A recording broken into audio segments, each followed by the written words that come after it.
Madame, mademoiselle, monsieur, bonsoir et bienvenue. C'est le retour de Ça se discute. Troisième génération. Bonsoir. Bonsoir. Bonsoir.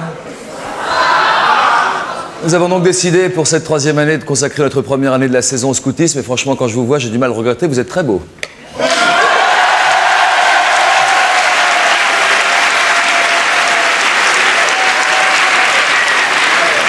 Ça fait un peu démago, mais c'est vrai que vous êtes très impressionnant.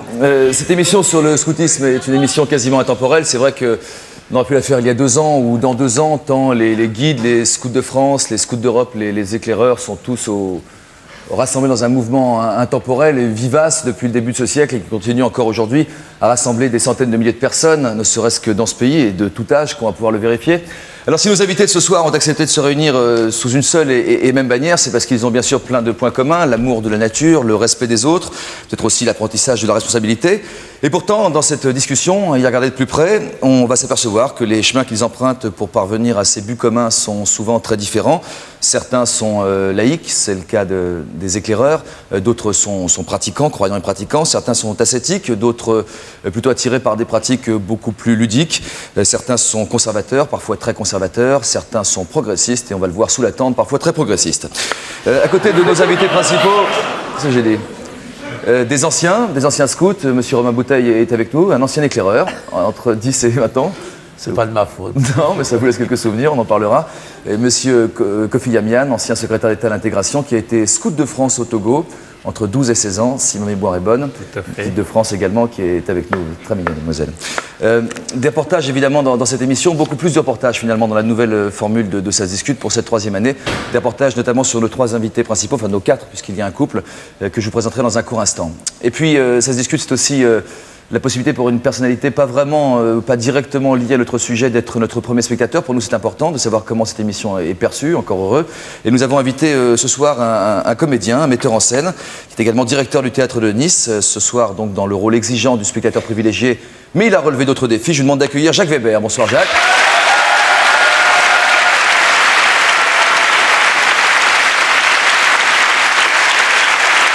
Jacques Weber qui interprète depuis hier soir au théâtre Hébertot à Paris Gustave et Eugène, un texte inspiré de la correspondance de monsieur Gustave Flaubert. Vous aviez 15 ans à l'époque, vous avez été pendant 15 ans cœur vaillant. Oui. Et alors c'est terrible, j'ai très peur aujourd'hui parce que je me souviens qu'il y avait une grande compétition et une grande guerre entre les scouts et les cœurs vaillants à mon époque, c'était assez rigolo.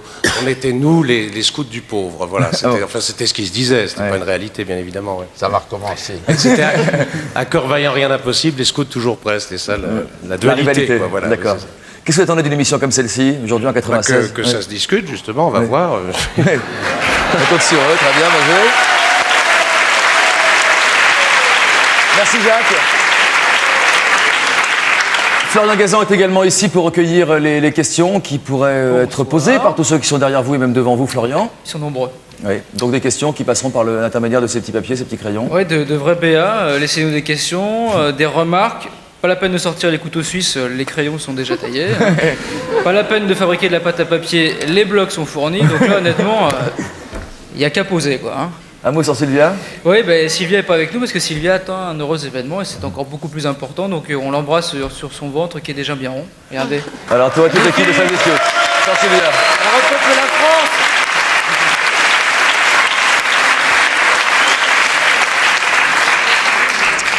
Je vous présente nos invités principaux, commençant par Geneviève et Alain. Bonsoir tous les deux. Geneviève, vous êtes psychothérapeute, Alain, informaticien, responsable informatique. Vous représentez ce soir les Scouts de France.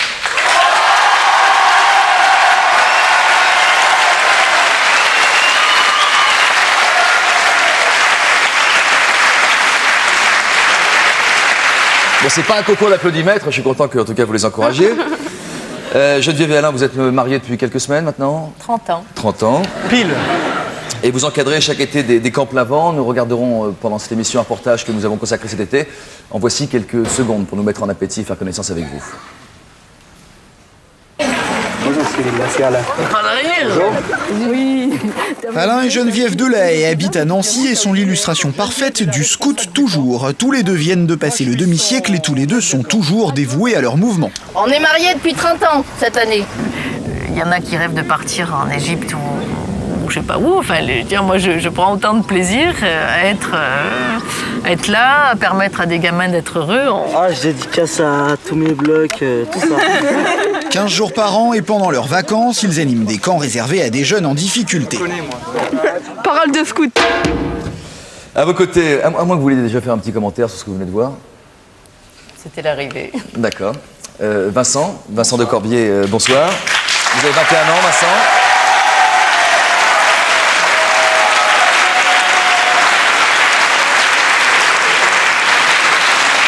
Vous avez 21 ans, vous êtes étudiant à Sciences Po Toulouse, vous êtes scout d'Europe. Voici quelques images d'un reportage que nous avons consacré. Comment veux-tu que je m'embrasse quand on me dit du mal de toi? À 21 ans, Vincent est scout d'Europe depuis 12 ans. Cette association n'est reconnue ni par la Fédération française ni par l'Organisation mondiale du mouvement scout. Les scouts d'Europe sont nés en France en 1958. Ils prônent un retour aux valeurs chrétiennes traditionnelles. L'idée qu'on a de la route, c'est servir Dieu en servant l'homme. La finalité, c'est d'avancer vers Dieu parce qu'on est catholique et c'est avancer aussi dans notre vie d'homme. Vincent et ses camarades prônent donc l'effort, ils marchent, l'ordre, ils portent l'uniforme et la foi, ils prient. Pouvez-vous boire à la coupe que je vais boire? Commentaire, Vincent? On verra ça au cours de l'émission. D'accord. Donc avec vous, on parlera d'un mouvement qui n'a pas toujours bonne réputation. Je pense que vous me l'accorderez. Vous nous répondrez sur votre engagement. L'importance que vous accordez à la foi, également à l'effort physique, et puis ce que vous souhaitez apporter à votre prochain, également dans le cadre du scoutisme, comme tous ceux qui vous entourent. À vos côtés, Géraldine Terral. Bonsoir, mademoiselle. Bonsoir. Bonsoir, mademoiselle Terral.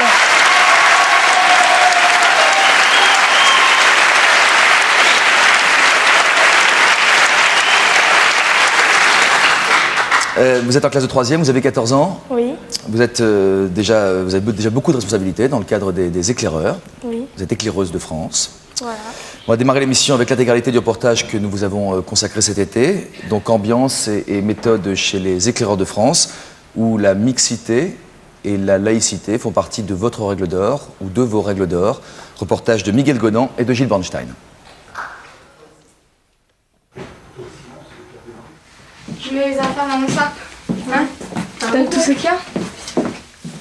Faire son sac, c'est déjà partir. Partir 3 semaines, partir sans les parents mais avec les copains. Géraldine a beaucoup de copains, ils se classent en 2 catégories étanches, les éclaireurs et les autres comme Virginie. Virginie, tu la vois faire ses affaires pour partir en camp, ça te fait envie ou non? Non. Non. Non, ça m'a jamais intéressé. Je la connais depuis le cours préparatoire et elle m'en a toujours parlé, mais ça m'a jamais intéressé. Géraldine, quand toi tu dis que t'es éclaireuse, Ouais. tes copains et tes copines, ils ont plutôt tendance à t'envier ou à se moquer de toi? À se moquer de moi. Mon premier rapport, c'est ah oui, Jésus, tu reviens. Ils ont l'impression qu'on s'amuse pas. Et en fait, ils confondent scout et éclaireur. Oui. C'est pas du tout la même chose. T'aimes pas qu'on t'appelle scout? Non, j'aime pas. Les éclaireuses et éclaireurs de France, l'une des 6 associations du scoutisme français, une spécificité, la laïcité. Il n'y a pas de religion, c'est-à-dire que tout le monde peut y aller, qu'on soit juif ou catholique. On regarde pas, même on lui demande pas. Quand on rentre, on ne demande pas quelle religion t'es. À tout juste 14 ans, c'est déjà la 7e fois que Géraldine part camper. Ses parents séparés n'ont là-dessus aucune divergence. 3 semaines sans elle, c'est long, mais ils savent que ces 3 semaines apportent à leur fille ce qu'elle ne trouve pas à l'école pendant toute une année. À l'école, on enseigne. Là, on apprend à vivre. La différence, c'est là.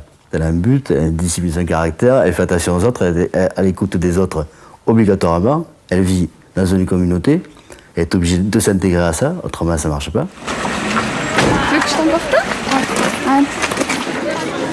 Si, ça la change, hein. C'est sûr que bon. Puis là, ça fait quelques années quand même qu'elle y va, et donc bon, elle prend un peu plus d'assurance tous les ans, et puis ça la met un peu plus à l'aise pour les choses de la vie, quoi. Oh, 7h du matin, base de loisirs de Castres, 50 enfants surexcités avec un foulard pour tout uniforme. Des adieux vite expédiés à des parents à la gorge nouée. Géraldine, dis au revoir à papa et maman avec le sourire. Oui, attends. Début du voyage où l'on constate qu'ici l'ordre n'est pas une priorité.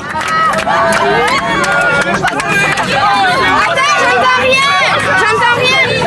Ils sont revenus, il y avait Céline à 4 pattes en train de remettre son prix.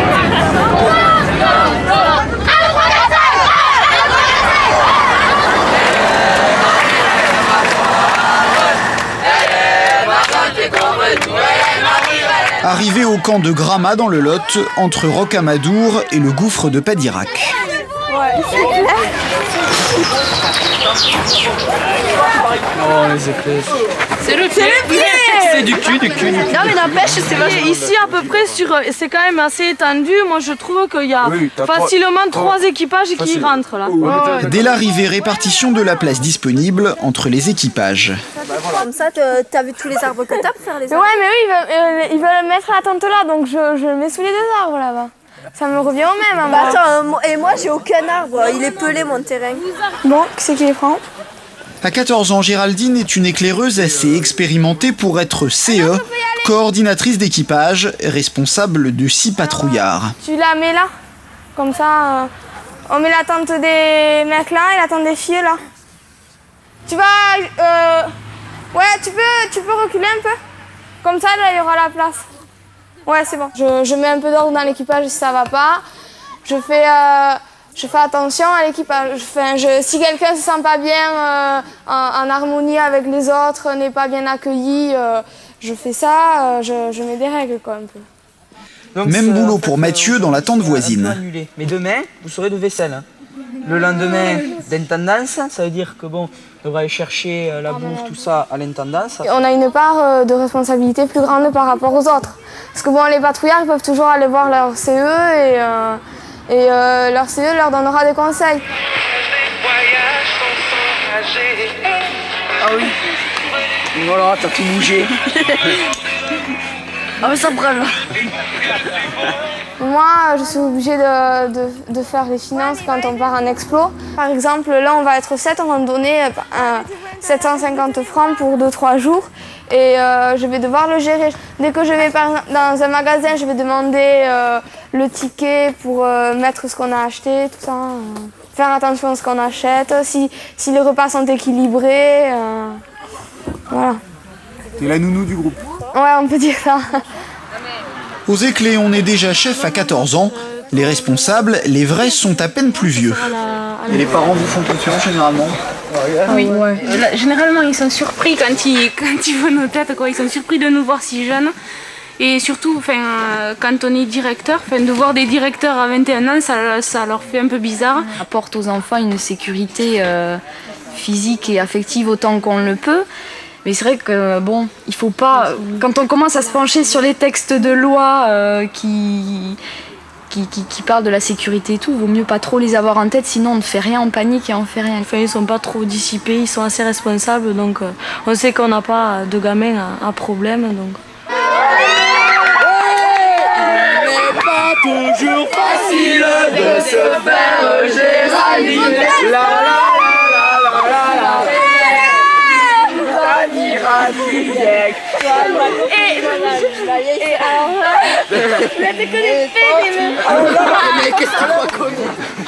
Un peu plus loin, les 15-19 ans, les aînés, souvent 10 ans de scoutisme derrière eux, et des jugements bien arrêtés sur certains collègues. Et les scouts d'Europe, c'est quoi pour vous? Là, c'est pas pareil. Là, les scouts d'Europe, c'est ceux qui aiment souffrir et qui... J'ai pas d'intérêt pour eux, quoi. Ça, une fois, on a fait un camp avec Pauline et on les a vus, ils revenaient, ils marchaient depuis 60 bornes le matin, quoi. Ils s'étaient levés à 5h du matin, le sac à dos plein, et puis ils étaient contents, quoi, de le faire. Des fois, ça tend vers le fascisme, quoi. Oui, voilà, oui, souvent. Oui. C'est-à-dire que souvent, quand ils nous voient ou quand on les voit, ils portent pas intérêt l'un envers l'autre. Ouais. Ils sont racistes pour moi. C'est clair, net. Clair, parce que, enfin, je sais pas, mais chez eux, on voit pas de gens basanés ou on n'en voit pas. Ouais, et tu fais attention que ça te prenne.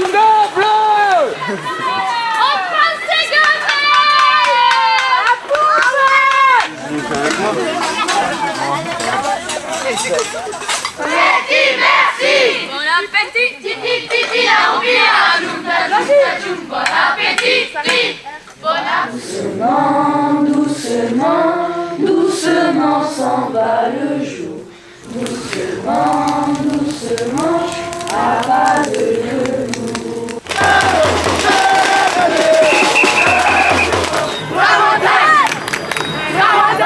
Aujourd'hui, c'est le carnaval des couleurs à Rodez. C'est tous les éclés qui se rassemblent. Sophie Géraldine et 5000 éclaireurs de France, 18 jours et quelques veillées plus tard pour l'ouverture de l'opération Mosaïque. Mosaïque, c'est 1000 projets de solidarité en 3 ans. Ils concernent l'environnement, l'humanitaire ou la santé. Des projets qui seront menés dans chaque département et comme toujours chez les éclaireurs, ça commence par une chanson. On n'a plus le droit de rester tout seul chez soi, les copains. Pour cette cérémonie d'ouverture, on a battu le rappel des anciens. Jean-Jacques Goldman, Julien Clerc ou Charles-Élie Couture furent éclaireurs. Oui, mais aujourd'hui, ce sera Hugo Frey. Merci à Hugo Frey d'être avec nous aujourd'hui à Rodez. Tiens bon la vague, Isséo, Santiano, si Dieu veut, nous irons.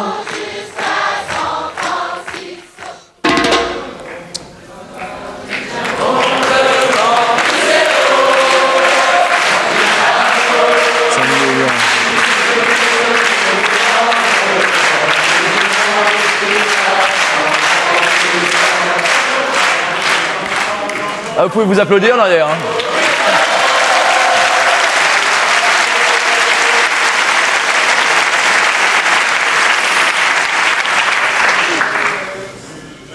Vous voulez jeter un commentaire, Géraldine? Ça va. Qu'est-ce qui va moins alors? Non, le reportage m'a plu, ouais. Ouais. Vous embêtez souvent sous la tente? Excusez-moi, je ne vais pas parler que de ça, évidemment. Mais... non, ils ont fait exprès, là. Et vous arrivez à reprendre l'autorité sur eux dans ces cas-là? Oui. Est-ce qu'on vous apprend à avoir de l'autorité, à exercer l'autorité sans être trop contraignante vis-à-vis des plus jeunes? C'est-à-dire qu'on se fait respecter déjà, donc l'autorité, elle est déjà plus par rapport à eux. Parce que si on leur demande quelque chose, ils le feront. Parce qu'on leur demande toujours gentiment, on ne crie pas dessus. On a le même âge qu'eux, ou 1 an de moins, ou 2 ans, donc on ne voit pas pourquoi on crierait dessus. Se faire respecter sans menace de punition ou des choses comme celle-là? Ouais, voilà. Il y a des punitions? Non, pas du tout. Jamais? Non. Et quand quelqu'un fait... Je découvre, quand quelqu'un fait une bêtise, qu'est-ce qui se passe? Eh bien, on lui dit que c'est pas bien, qu'il faut pas le refaire. D'accord. Non, avant tout, on est des copains pour eux. Ouais. Bien.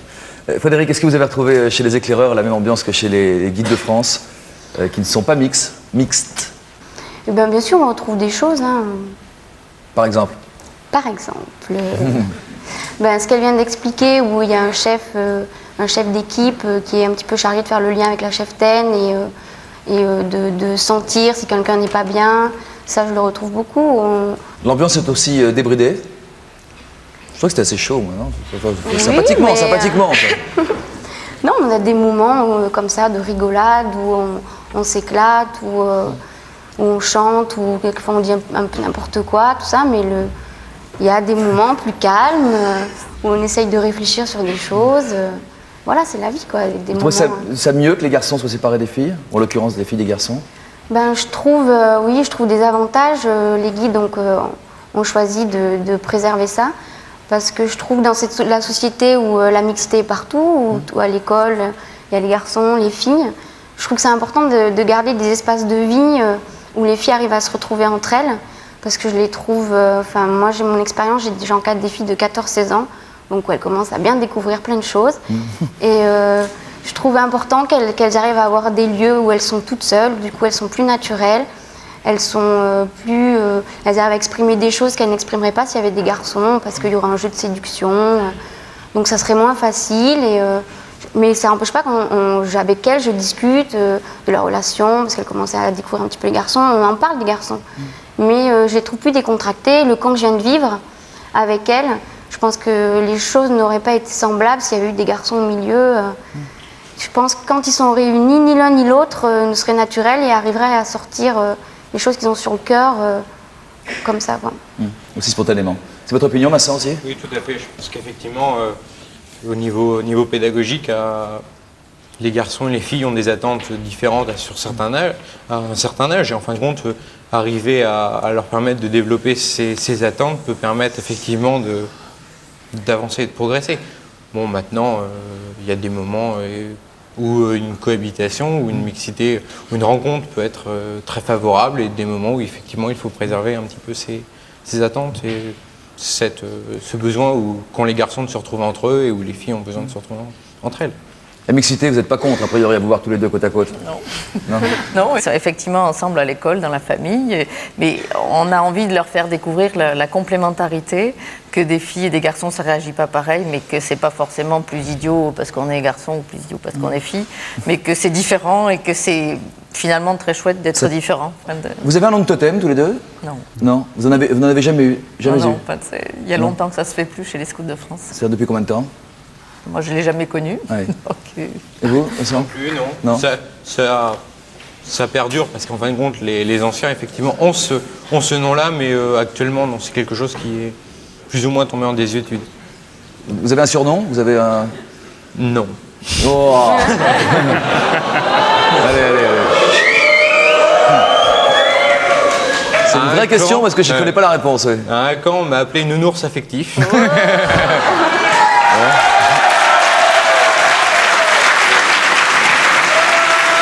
Ça vaut ce que ça vaut. Ouais, ça vaut ce que ça vaut. Mais non, vous n'allez pas dire que vous n'avez pas de surnom quand même. Vous ne connaissez pas de surnom? Non, à un camp où on m'avait demandé de garder les enfants des responsables, il y a un petit garçon de 8 ans qui m'a dit au bout de 5 minutes « Je peux t'appeler Mamie Nova ?» Ouais, bon. Vous n'avez pas été totémisé non plus? Non, pas moi. Non. Mademoiselle? Non. Romain, on a essayé de vous totémiser il y a quelques jours. Ouais, on a essayé, ouais. Mais j'étais le plus vieux là. Ouais. Ah bon. C'était trop tard, il n'y avait plus rien à faire. Ouais. J'ai pris un gros bâton, puis il venait de me réveiller pour ça, alors j'ai tapé dans le tas, ça a été une horreur. Pourquoi vous étiez contre? Parce que ça ressemblait trop aux brimades scolaires.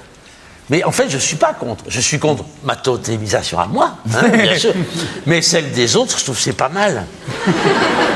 C'est-à-dire que non seulement on baptise le jeune éclaireur ou le jeune scout, mais en plus on lui fait subir quelques sévices. Ah, ça c'est pas beau ça. Il n'y a pas besoin de sévices. Ce qui manque, c'est un petit minimum d'idéal. C'est-à-dire que quand on donne à un type le totem de mangouste affreuse ou une chose comme ça, ça a un sens précis. Et tout est dans l'intelligence de la chose. Il faut que le totem ait un sens très précis. C'est ce qu'il avait de temps en temps au temps de mon père, quoi, qui a 88 ans maintenant. D'accord. Et ça avait un sens précis. Il s'appelait Baguet, c'était Bagheera. Et ce nom l'a jamais quitté d'une semelle. Il était obligé, psychiquement, de se comporter comme la panthère Bagheera, quoi. Du livre de la jungle. Oui. Comment voulait-on vous appeler à l'époque où on souhaitait vous totémiser? Je ne sais pas. Vous savez pas? Ils m'ont jamais dit. Kofi Amian, vous avez été totémisé? Bien sûr. Ah oui? C'était, moi, j'étais scout de France au Togo. Vous voyez, comme j'ai eu les ancêtres gaulois aussi. Tout ça, c'était ensemble. Alors.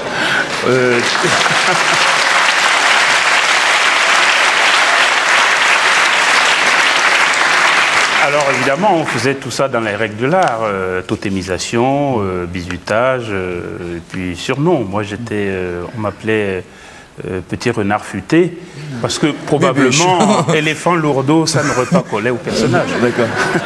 Et beaucoup de vos collègues politiciens ou politiques aujourd'hui ont été totémisés.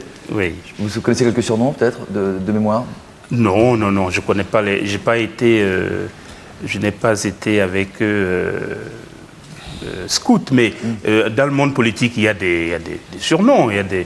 Je ne vais pas... Non, je restais sur les scouts. Florian, vous avez des révélations à nous faire? Oui, j'en avais stocké quelques-uns, je sentais qu'on en parlerait. Alors, Pierre Jox, c'était lynx énergique. Ouais. François Léotard, zèbre idéaliste. Et devinez qui s'appelait le lièvre agité. Honnêtement, si vous ne savez pas, vous ne trouverez pas Simone Veil. Ah oui. D'accord. Je vais appeler, s'il vous plaît, sur ce plateau, Jean-Louis Foncine qui va nous rejoindre. Monsieur Foncine, venez donc.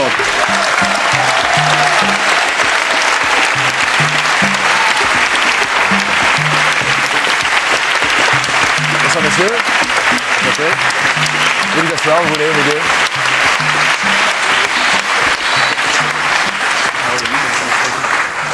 Êtes-vous toujours scout?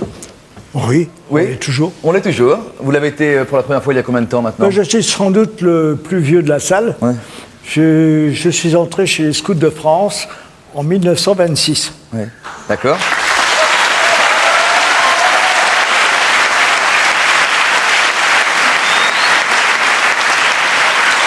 Vous avez été, Jean-Louis, toujours été attiré par la nature, par l'aventure et donc par une certaine idée du scoutisme très proche de celle de son Je vous dirais créateur. très sincèrement que je ne savais pas du tout ce qu'était le scoutisme. Ah bon?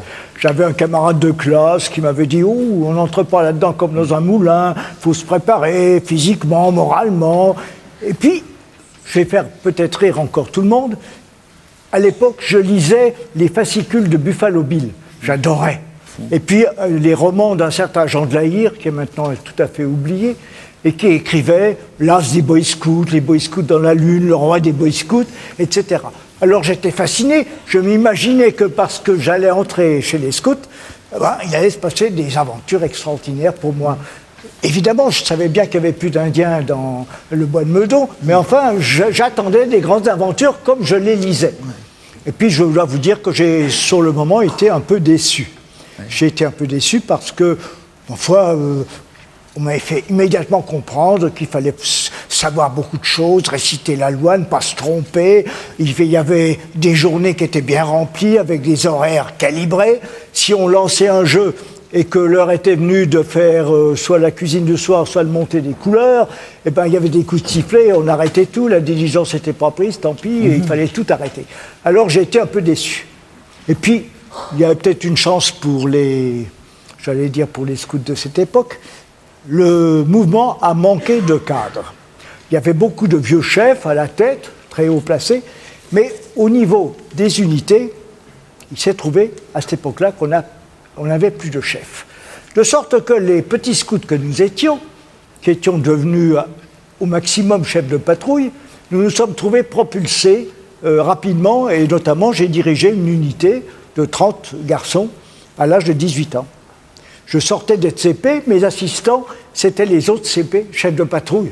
Pour ceux qui ne savent pas le mot CP, c'était les autres chefs de patrouille qui menaient la bande avec moi. Est-ce que ce n'est pas le propre des scouts, pardon monsieur, ou des éclaireurs, de donner des responsabilités à des très jeunes personnes, garçons ou filles? Est-ce qu'on peut avoir autant de responsabilités quand on est aussi jeune, ailleurs que dans le scoutisme? Je ne pense pas. Je pense que c'est possible peut-être, mais la méthode scout est particulièrement propice, je crois, à ce que des chefs jeunes puissent mener les jeunes. D'ailleurs, c'est le principe de Baden-Powell qui disait le plus beau métier, celui que j'aurais voulu faire toujours et toute ma vie, c'est chef de patrouille. C'était pas un grand chef, c'était pas un grand chef international, c'était chef de patrouille. Qu'est-ce qu'un adolescent qui est passé par le scoutisme a de plus, selon vous, que les autres? Je pense qu'il a un esprit de débrouillardise, une espèce de spontanéité que parfois les autres mouvements de jeunesse ne donnent pas. Avant Baden-Powell, il y avait des mouvements de jeunesse, il y avait des patronages de France, il y avait des sociétés gymniques.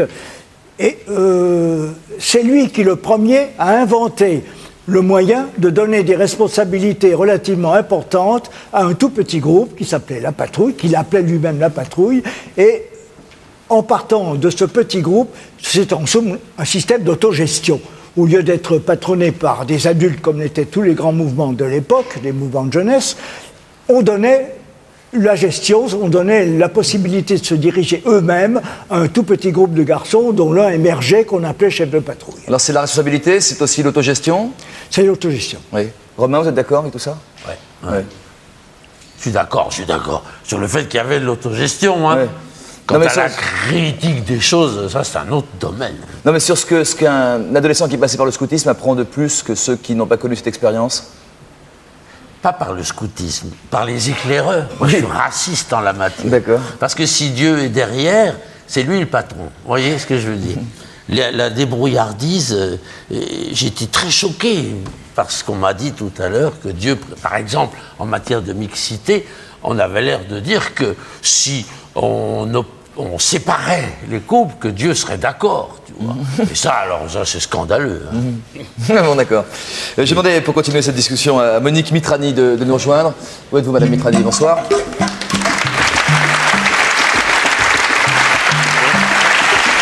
Bonsoir, Monsieur Francine. Vous êtes membre du Conseil économique et social, ancien commissaire général des Guides de France. Je voudrais vous soumettre une étude qui a été publiée récemment par l'INSERM sur les adolescents, rendue publique il y a 2 ans. On a appris que les adolescents d'aujourd'hui fumaient moins, buvaient moins d'alcool, se suicidaient moins aujourd'hui qu'il y a 15 ans, donc plutôt positif. Et puis on a appris par ailleurs, cette étude soulignait que chez ceux qui redoublent plusieurs fois ou qui ont vraiment un mal de vivre, on observe souvent un manque évidemment d'encadrement et de référence, on le comprend aisément. Est-ce que vous pensez que le scoutisme peut ou les éclaireurs, enfin bon, j'essaie de mettre tout ça sous une seule et même bannière, apporter vraiment des solutions, je sais pas, à ces problèmes qui sont concrets et graves à la fois? Oui, la question que vous posez est une question extrêmement sérieuse, comme toutes celles que vous posez, bien entendu. Merci, madame. Et en plus, je connais bien l'étude de madame Choquet à laquelle vous faites allusion. Je crois en effet que le scoutisme peut apporter une des réponses. Il ne pourra pas apporter à tous les enfants toutes les réponses, parce que le principe du scoutisme, qu'on rappelait tout à l'heure, la volonté de Baden-Powell, c'était de permettre à l'enfant d'être complètement associé à son éducation. C'est-à-dire que l'enfant, on ne peut pas l'éduquer malgré lui, on va lui proposer un certain nombre de projets et il va être associé à ces projets. Et c'est vrai que quand on est associé, qu'on peut tracer son avenir en termes de temps, on est quand même plus à l'aise dans la société et moins désespéré. Ça ne veut pas dire qu'on a tout gagné, mais ça veut dire qu'on est moins désespéré. Je crois qu'en partant des compétences des enfants et en les aidant à grandir dans leurs compétences, on leur donne souvent un sens du succès que quelquefois ils n'ont pas eu à l'école. On évoquait tout à l'heure des échecs scolaires. Eh bien, très souvent, parce qu'on est repris autrement dans le para ou le périscolaire, dans un sentiment de liberté, ce qu'on voyait tout à l'heure dans le camp, eh bien, le gosse réussira, et quelquefois il réussira dans l'aide à son équipe, dans son équipe, parce qu'il a eu accès à des responsabilités à son niveau, là où on ne lui a pas donné, ni dans la famille, ni dans la société, ni dans l'école. N'importe quel enfant, n'importe quel adolescent, selon vous, trouvera forcément son bonheur chez les scouts, les éclaireurs. J'aimerais que tous les enfants puissent le trouver, mais c'est vrai qu'il y a quand même un certain nombre de projets éducatifs dans le scoutisme qui peuvent être récurrents pour un certain nombre d'enfants. Et puis je crois qu'il y a d'autres associations, et d'ailleurs c'est un des points qui font le scoutisme français, c'est qu'il nous faut aussi retrouver les autres associations qui travaillent sur des terrains éducatifs et ont d'autres projets éducatifs, mais qui existent réellement. Vous parliez, monsieur Weber, tout à l'heure des Cœurs Vaillants. Ouais. Je crois que les Cœurs Vaillants avaient un projet éducatif dans la population ouvrière d'une certaine époque, et que le travail que nous avons fait ensemble, souvent c'était pas d'ailleurs des querelles entre scouts ou Cœurs Vaillants, c'était des querelles de clergé. Permettez-moi de vous le dire. Et ce travail important qui est fait par des autres, nous devons le reconnaître et cheminer ensemble. Et d'ailleurs, lorsque la société doit avoir des projets éducatifs ou accompagner des projets éducatifs, premièrement, ce n'est pas à l'État de le faire. L'État doit se reposer sur ses corps intermédiaires et sur les associations les plus pluralistes possibles pour répondre à tous les projets des jeunes. Il faut être pluraliste dans une société, notamment comme la société française. Géraldine, est-ce que tous les jeunes gens, garçons ou filles qui arrivent chez les éclaireurs arrivent à s'insérer systématiquement? Est-ce qu'il y en a qui partent au bout de quelques jours? Mais ceux qui viennent pendant l'année partent en général, viennent à une activité, ne reviennent pas parce qu'ils trouvent ça ennuyeux. Parce que c'est vrai que l'année, on fait des jeux. On fait, sinon on parle du camp qu'on va faire l'été qui arrive. Mais ceux qui arrivent pendant le camp, en général, ils restent parce que c'est là où vraiment on s'amuse, où on se retrouve tous. Surtout que pendant l'année, il y en a qui viennent que l'année ou que le camp et qui ne viennent pas les deux. Donc, En général, ça veut dire tout le temps ou encore par exemple cet été, est-ce qu'il y en a qui sont partis pendant le camp? Ah oui, enfin non. Quand on vient au camp, on reste du début jusqu'à la fin. Ouais. On part pas. Chez les guides, vous avez connu des jeunes filles qui n'arrivaient pas à s'intégrer, qui ne s'amusaient pas, qui vraiment à tel point qu'elles avaient envie de partir? Ben, j'ai connu, moi cette année, j'ai eu une fille qui est partie pendant l'année. Donc parce qu'elle ne se sentait pas bien dans le groupe et puis parce qu'elle-même avait des difficultés personnelles, donc voilà quoi, elle est partie, ça lui correspondait plus, on a essayé un petit peu de l'écouter, de savoir pourquoi, ça allait pas, elle reviendra sûrement un jour ou peut-être pas, mais bon, faut accepter, hein. Il y a des moments où ça colle pas, et un échec... Non. C'est comme ça qu'on comprenait, effectivement, si ça colle pas, il ne faut pas insister. Est-ce que c'est de plus en plus une occasion de loisir ou un moyen d'insertion? Ou les deux à la fois? Les deux à la fois. Les deux à la fois, vous pensez? C'est votre opinion aussi, madame? C'est aussi mon opinion. Parce Je parle dans l'évolution, oui, vraiment. Oui, dans l'évolution, oui, je crois qu'il faut que les jeunes soient... En s'insérant dans une équipe, on s'insère déjà dans un groupe. Et de groupe en groupe, on s'insère de mieux en mieux. Et d'ailleurs, nul ne peut être tout seul dans l'existence. Alors là, Kofi Amian, on est en plein dans votre spécialité, vous qui avez été secrétaire d'État du gouvernement Bérégovois à l'intégration. Est-ce que vous pensez que le scoutisme est un bon moyen de favoriser l'intégration chez les adolescents? Oui, bien sûr, c'est un moyen. Il n'y a pas que le scoutisme. Tout à l'heure, Monique Mitranine en parlait. Il faut associer tous les mouvements de jeunes qui travaillent dans ce domaine-là. Par exemple, déjà tous ceux qui sont ici ce soir, ça fait déjà pas mal. Tous, y compris ceux qui ne sont pas là, les Francas par exemple, ou d'autres. C'est tous des mouvements dans lesquels les jeunes apprennent à vivre ensemble. Vivre ensemble, c'est déjà énorme. Vivre dans la promiscuité dans une tente, c'est énorme pour quelqu'un qui sort d'une famille ordinaire, d'un HLM ou d'une campagne où il vivait seul. Et se retrouver là au milieu des autres, c'est un apprentissage important. C'est en ce sens-là que c'est une micro-société où l'intégration doit être un prélude à l'intégration à la société plus générale. Mais ce moyen de fonctionner, est-ce qu'il vous semble être une réponse moderne aux problèmes qui sont ceux d'aujourd'hui avec, je sais pas, l'atomisation de la société, une société de plus en plus urbaine, de plus en plus violente, où il y a de plus en plus de pauvreté, de chômeurs? C'est vrai que même ça, il y a quelqu'un qui a dit que la misère est moins pénible au soleil. Je crois qu'on pourrait dire aussi que la misère est moins pénible quand on est en groupe.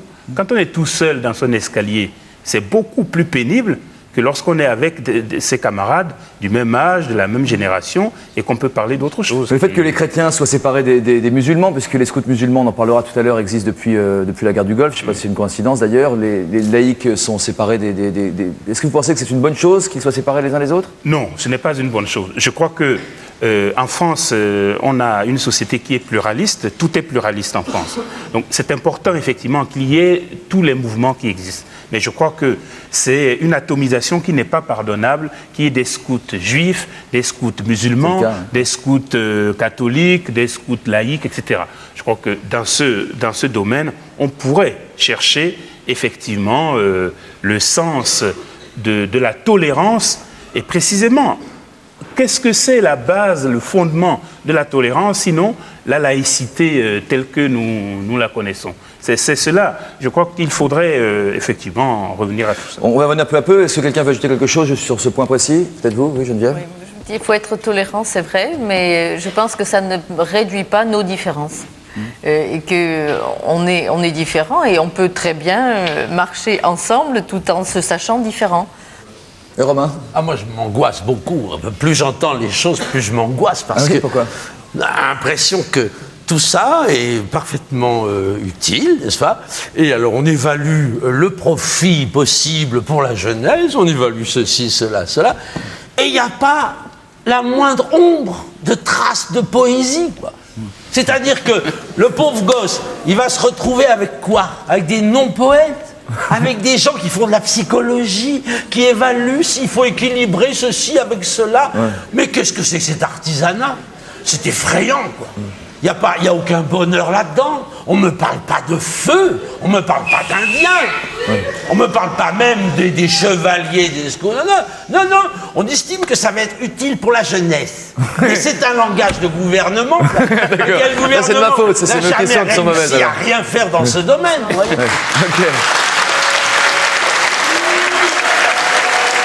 Allez, les avis sont partagés. Il n'y a pas trace d'érotisme dans leur mouvement. Il n'y a pas trace d'érotisme. Ils croient qu'ils vont passer à côté de l'érotisme, mais ça serait passer à côté de Dieu. Oui. Et d'ailleurs, c'est ce qu'ils font, les pauvres. Mais y en avait-il à l'époque chez les éclaireurs? Mais bien sûr. Oui. Mais déjà, on avait le feu, vous comprenez? Le feu, le droit de faire un feu en plein dans les Vosges, sous les sapins, c'est fondamental. Parce qu'on confie au monde... C'est les pompiers qui vont être contents. Ouais.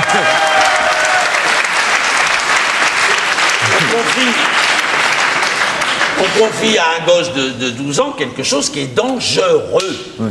Et il faut que les choses soient dangereuses. Sinon, quand on lui dit on te file des responsabilités, le môme il fait hey, oh, bien, responsabilité d'acheter les yaourts. Oui, d'accord.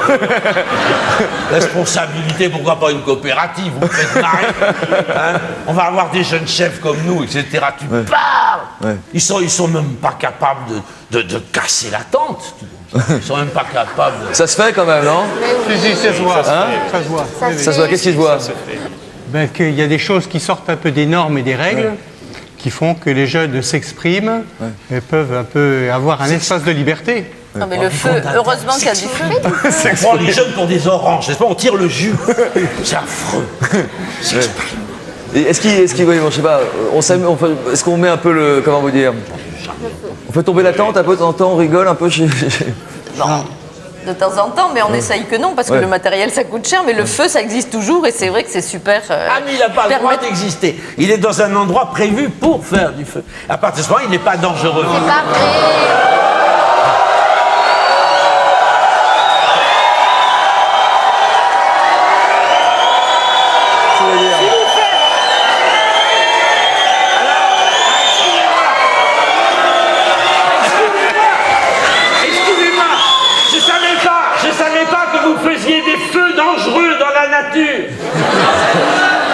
Frédéric, qu'est-ce que vous voulez dire?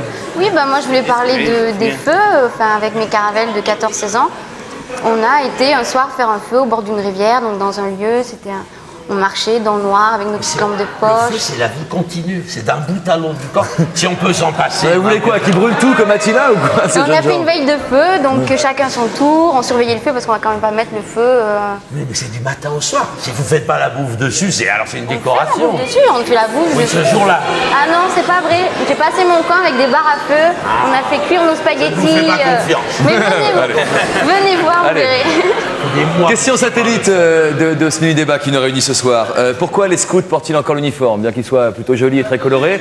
Ils ont posé la question à nos 4 invités. La tenue. Ah. J'ai posé ma question. Question satellite de ce mini-débat. Pourquoi est-ce que les scouts portent-ils encore la tenue? Ah. Eh ben. Vous entendez ce feu? Et pourquoi chez les scouts, on confond encore les pratiquants et les croyants?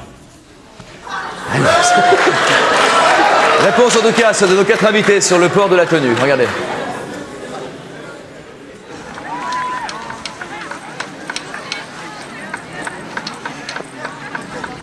Le port de l'uniforme, pour nous, c'est véritablement un moyen, là aussi, de marquer notre engagement par rapport aux autres. Je trouve que c'est inutile. Enfin, le port, je veux bien qu'on porte le foulard, mais bon, la chemise plus le drapeau, enfin, je trouve pas ça génial. J'aimerais pas le porter, moi. Geneviève parlait d'un autre terme, elle ne citait pas uniforme, elle citait tenue. Cet après-midi, là, je vais partir voir le maire, les gendarmes et autres, j'y vais en tenue. Pour leur dire, voilà, je suis scout, que je sois crédible. Quand on a des réunions d'équipe entre nous pour préparer telle ou telle réunion, rassemblement, bon, on est en civil. C'est important cette crédibilité dont vous parlez? Vous dites, quand on va voir les gens avec notre tenue, on est crédible. Je suis sûr que même si habillé en civil, vous l'êtes aussi, non? Non, mais ça donne un peu... Oui, pardon, vas-y. On peut en placer une quand même. Oui. On est 110 000 scouts de France. On parle au nom de ces 110 000 scouts de France. Cet été, quand on faisait des explorations chez les habitants des Vosges, on représentait les scouts de France. Et c'est ça qui me paraît important, c'est que pour les jeunes ou pour les adultes, on sent qu'on fait partie d'un mouvement, d'une grande famille. Oui. D'accord. Vous avez parlé d'engagement, vous. Qu'est-ce que ça signifie pourquoi L'engagement, non, un peu dans la même optique. Non, mais juste ma question est la suivante, c'est pourquoi est-ce que vous avez besoin de montrer cet engagement? Parce que je pense que c'est un constat que les jeunes ont du mal un petit peu à prendre leurs responsabilités et que c'est vrai que de montrer que j'ai pris un engagement en devenant scout, je pense que ça peut apporter un témoignage. On vous a suivi cet été à Vézelay-Vincent lors d'un grand rassemblement estival des scouts d'Europe qui partait, je crois, ce jour-là pour une grande marche qui vous emmenait à la cathédrale de Reims. Tout à fait. Enfin, il y a eu du car. Il y a eu du car. Il y a eu du car pour ceux qui s'inquiétaient de nous voir marcher autant. Non, on marche pas autant. Vous galopez quand même. Hein. On n'a pas une vocation au martyr. Non, on marche vraiment. Combien de kilomètres par jour? Tout est variable. D'accord, alors donnez-moi une fourchette alors. on peut ne rien faire comme on peut faire 20-25 km. Le reportage de Marc Garmirian et de Caroline Coldefy, commenté par Gilles Bornstein, évidemment. À tout moment je la regarde et je lui dis embrasse-moi. Jeudi 25 juillet sur la route de Vézelay, les Scouts d'Europe ont rendez-vous pour leur grand rassemblement annuel. Vincent a 21 ans, il a parti en mouvement depuis maintenant 12 ans et il est chef de clan. Les Scouts d'Europe sont nés en France en 1958. Ils sont aujourd'hui environ 30 000. Très imprégnés de religion, ils valorisent la hiérarchie, le sens des valeurs et le renouveau de la foi. Comment ça va? Bonjour tout le monde. Ça va être un quart d'heure de battement. Après on monte dans les bus et on va sur Vézelay. Visite de Vézelay. On prend les repas dans les sacs. Ceux qui ont prévu les repas du midi prennent dans leur sac tout ce qu'on mange et on mangera sur Vézelay. Mais là on a un quart d'heure de battement, ok? Une fois par an, les Scouts d'Europe se retrouvent à Vézelay parce que c'est ici, au temps des Templiers, qu'a été donné le départ d'une croisade. Pour les Scouts d'Europe, la route est plus courte, mais l'objectif est le même. L'idée qu'on a de la route, c'est servir Dieu en servant l'homme. La finalité, c'est d'avancer vers Dieu parce qu'on est catholique et c'est avancer aussi dans notre vie d'homme. Vincent est responsable d'une vingtaine de garçons de 16-17 ans, ce que l'on appelle les routiers. Il se doit de leur enseigner ce que lui-même a appris de ses aînés, la foi, le sens du service et celui du devoir. Ces routiers sont ses frères en scoutisme. Il n'y a pas les liens du sang comme je peux les avoir avec mon frère ou ma soeur, mais il y a un lien, c'est sûr. Je pense que je me sens quelque part responsable d'eux et je suis persuadé que quelque part, eux aussi se sentent responsables de moi. Donc il y a vraiment un lien de fraternité entre nous. Quand il y a un problème, je me réfère à lui et toutes les questions que je peux avoir, je lui pose la question, il y a toujours une réponse. Donc je pense que c'est un lien de grand frère. Réponse à tout, donc aussi à des questions que l'on se pose à cet âge, même quand on est scout d'Europe. Comment par exemple se protéger du sida? Le meilleur moyen de ne pas attraper cette maladie, c'est l'abstinence et la fidélité. Bon. Maintenant, ce souci-là, ou ces deux fondements, tout le monde ne les partage pas. Et si effectivement on se trouve dans une position où à un moment ou à un autre on est devant devant ce problème-là, il faut bien entendu ne pas hésiter et mettre un préservatif, car on se doit de se protéger et de protéger notre partenaire. Bienvenue en ouvrant ce rassemblement qui, durant 5 jours, va nous conduire de Vézelay à Reims. Ici même, des milliers de routiers se rassemblent depuis 21 ans. Soyez les bienvenus sur les traces de la route et profitez pleinement de ce temps de grâce. Priez dans cette basilique séculaire. Page C68. Jésus, je voudrais te chanter sur ma route.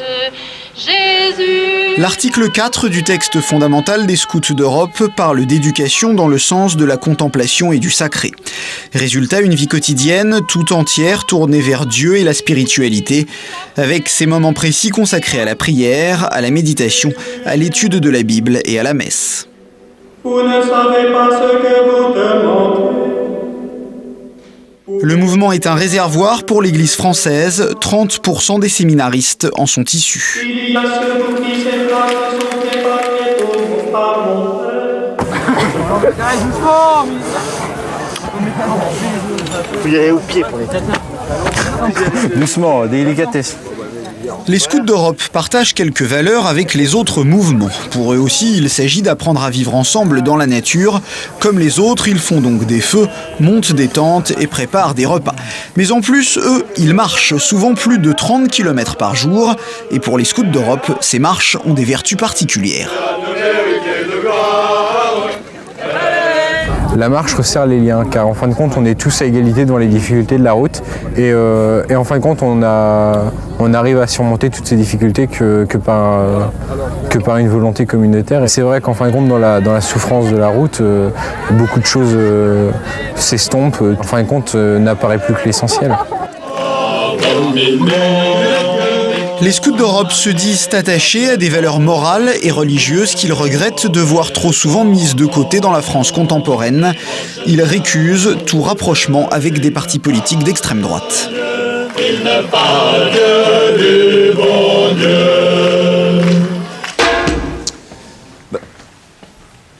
Vincent, oh. C'est pas quoi? C'est pas des scouts? C'est pas des scouts, on vous dit. Bah, j'aimerais bien savoir pourquoi. Moi, je voudrais... Vous dites? Ah bon? Quelque chose à ajouter sur ce que vous avez entendu, justement? Non, si ce n'est qu'on essaie... comme vous avez pu dire au début du reportage, effectivement, on a mauvaise presse. Que, à mon avis, c'est de la méconnaissance. C'est dommage parce qu'en fin de compte, je dis ça et je le pense très sincèrement. C'est pas une image que j'essaie de donner. Je le vis très sincèrement. On vit notre scoutisme pauvrement parce qu'on n'a pas la vérité. On essaie d'avancer, mais je pense qu'on avance tous vers le même but. On essaie justement d'apporter aux autres par le scoutisme, mais aussi on essaie d'apporter aux scouts, à nos scouts. Et aussi aux gens de l'extérieur. Il y a une opération qui se fait au niveau des scouts d'Europe qui s'appelle le Grand Large, on essaie d'emmener des jeunes en difficulté en camp. Et on n'essaie pas pour autant de leur inculquer des dogmes. Sont tous des pratiquants ou également des... Non. D'où elle vient cette mauvaise presse selon vous?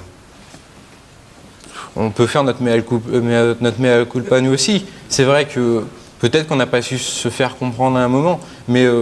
je crois que c'est de l'incompréhension pour nous, entre guillemets, jeunes et membres du scoutisme européen, parce que... Qu'est-ce qu'on vous reproche alors? Et d'où ça vient? Si vous parlez d'amea culpa, c'est qu'il y a des fautes qui ont été commises? Non, au niveau de la communication. C'est-à-dire que peut-être qu'effectivement, on n'a pas su expliquer ce qu'on faisait véritablement avec clarté. Mais par exemple, regardez, Vincent, les scouts existent partout, ou presque, dans le monde entier. En 94, sur les dernières statistiques dont je dispose, on comptait 25 millions de scouts dans le monde. Et pourtant, dans la profession de foi des scouts d'Europe, figure en bonne place le mot de patrie. À quoi il sert ce mot de patrie alors? Mais il sert, c'est un ensemble. Comment dirais-je? Notre premier service, c'est Dieu. C'est vrai que nous sommes catholiques. Maintenant, il ne faut pas y voir d'extrémisme. Il n'y en a aucun, j'ai entendu. Je ne parle pas de Dieu, je parlais de la patrie. Pourquoi parler de la patrie? Tout à fait. Non, mais on parle de la patrie, on parle de l'Europe. Et on parle de Dieu, et on parle de l'homme, parce que l'homme est le fondement de la patrie, le fondement de la nation, et Dieu est dans tout homme. Donc en fin de compte, notre but central, c'est ce que je disais durant le reportage, c'est servir Dieu en servant l'homme, parce que l'homme est à la base de tout. Donc à mon avis, le mot patrie, il est... Troisième ou quatrième place de la profession de foi des... Tout à fait, parce qu'en fin de compte, c'est une pyramide, notre société est une pyramide. Elle commence par la famille, elle commence après par notre classe scolaire, elle débute. Mais chaque unité, l'unité fondamentale en est l'homme. Donc effectivement, il y a une unité formée par les hommes qui s'appelle la patrie, il y en a une au plus grosse qui s'appelle l'Europe. Puis on avance tous ensemble, je pense qu'il n'y a pas de... C'est votre opinion? C'est vrai qu'on ne parle plus tellement de patrie, mais on vit dans un pays et on essaye, par les activités, de prendre une place active dans ce pays, de faire du scout un jeune actif, heureux, actif et utile à son pays, enfin oui, à sa société.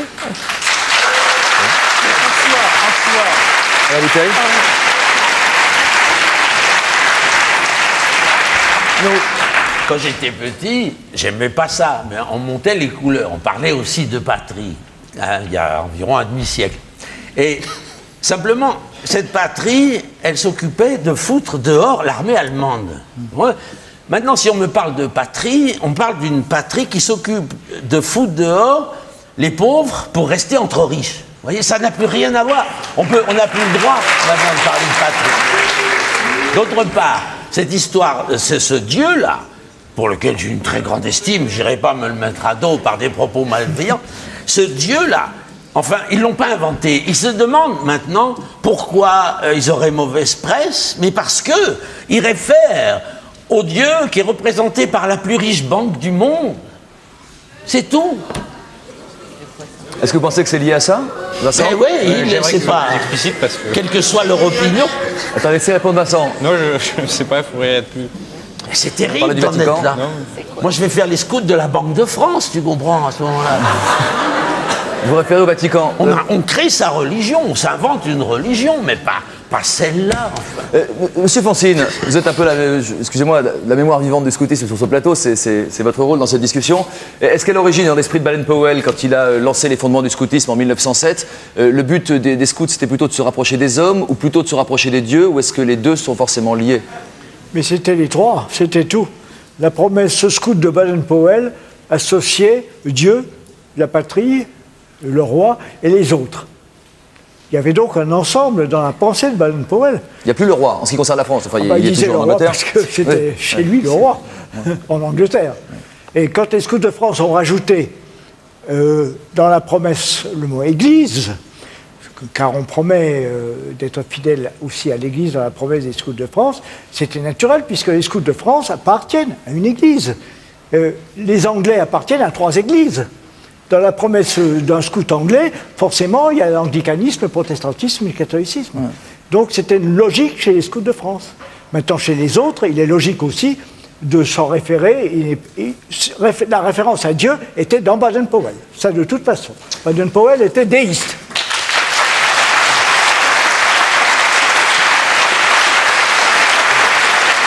Kofi, quand vous étiez scout de France, vous êtes aujourd'hui croyant, pratiquant? Non, mais disons qu'à cette époque-là, vous savez, j'étais à l'école des missionnaires, il fallait tout prendre. Je prenais l'école, je prenais le baptême, je prenais l'église catholique, je prenais le scoutisme. Les Gaulois. Et les Gaulois, je prenais tout. Donc, si vous voulez, c'était pas ça qui me dérangeait. Maintenant que j'ai mûri ma pensée et le sens de la tolérance de la vie entre les hommes, je suis persuadé, maintenant c'est ma conviction, je ne demande à personne de la partager, je suis persuadé que c'est une espèce d'éthique de vie individuelle et collective qui doit diriger la tolérance d'un homme avec les autres hommes, et je suis persuadé que c'est la laïcité. C'est mon point de vue maintenant. Mais je suis prêt à... Pour tout ce qui est croyance, je pense que c'est une sphère privée de chacun. On a le droit de croire, de ne pas croire, de croire à qui on veut, de changer de religion, d'être athée, c'est la sphère privée des gens. Pour tout ce qui est manifestation publique, il faut véritablement séparer, et c'est ce qu'a fait la République française depuis 1905. L'Église est séparée de l'État, et les autres églises qui arrivent maintenant doivent savoir aussi que les églises et l'État sont séparés en France. Est-ce qu'il y a des croyants qui préfèrent les éclaireurs aux scouts de France ou aux guides ou aux scouts d'Europe? Oui. Moi, oui, on a toutes les religions aux éclaireurs de France et on n'en fait même pas attention. Vous êtes croyante, vous? Je suis catholique, oui. Ouais. Pourquoi vous avez choisi les éclaireurs plutôt que les scouts de France ou... Parce que, désolé de dire ça, mais pour moi, les scouts de France et les scouts d'Europe, c'est un peu trop strict. Enfin, nous, pendant mon reportage, on nous a vu rigoler, tout ça. Nous, eux, on les a vus marcher, on les a vus... Enfin, je sais pas, pour moi, c'est un peu trop, ça ressemble un peu trop aux militaires. Vincent. Je suis désolé. Enfin, il y a eu beaucoup d'heures de films, donc je suis sûr qu'il y en a bien la moitié où il y a de franches rigolades. Si. Non, moins chez les éclaireurs, pour être franc. Hein. Vous devez rigoler, mais nous, on ne nous a pas beaucoup vus. On prend toutes les responsabilités, on les prend en souriant. C'est pour nous, c'est presque un jeu. Au niveau de la responsabilité... C'est qu'eux se marrent tout le temps. Oui, c'est ça que j'ai compris. Non, mais nous aussi. Bon. Alors, le rapprochement, parce que je me suis fait tout à l'heure brocarder, vous avez eu raison d'ailleurs quand j'ai parlé d'uniforme plutôt que de tenue, le rapprochement avec les militaires que fait Géraldine, vous le prenez comment, vous? Est-ce que vous le prenez comme un compliment, comme un état de fait, comme une exagération? Je me dis qu'à la limite, on a peut-être les mêmes uniformes que les militaires, mais aussi que les pompiers, puisque les pompiers aussi, puis les pompiers aussi ont bonne presse. Donc, non, je sais pas... Non, j'ai pas l'impression d'être militaire. Vous le prenez beaucoup plus au sérieux que nous. Nous, on le prend un peu, entre guillemets, à la légère. Quelle différence vous faites, Géraldine, vous, entre un camp d'éclaireurs et une colonie de vacances, alors? C'est-à-dire que... Ne laissez pas impressionner. Ne laissez pas impressionner. C'est-à-dire que dans une colonie, déjà, je suis jamais partie dans une colonie, mais... Je préférerais que vous applaudissiez après les réponses de Géraldine plutôt qu'avant. Merci. Je crois que les responsables sont déjà un peu plus vieux. Aussi, aux éclaireurs de France, on se connaît tous depuis assez longtemps. Moi, ça fait 8 ans que j'y suis, il y en a, ça fait 13 ans, d'autres 5 ans. Et on se connaît tous très bien, on connaît le caractère de l'autre quand il a un chagrin ou quand il est heureux. Et on vit 3 semaines avec lui, jour et nuit, tandis qu'une colonie, toutes les années, il y a des nouveaux qui arrivent comme ça, on ne les connaît pas, on les voit que pendant le camp. Aux éclaireurs, c'est beaucoup plus familial, on va dire. Merci. On va parler maintenant un peu... Pour vous, ça. Quelques remarques de ceux qui sont dans la salle? Quelques questions peut-être? Ouais. Il y a plein de... Dans un instant, on va faire le tour et puis après je donne la parole. Promis. Parole de scout. Les enfants ne parlent pas.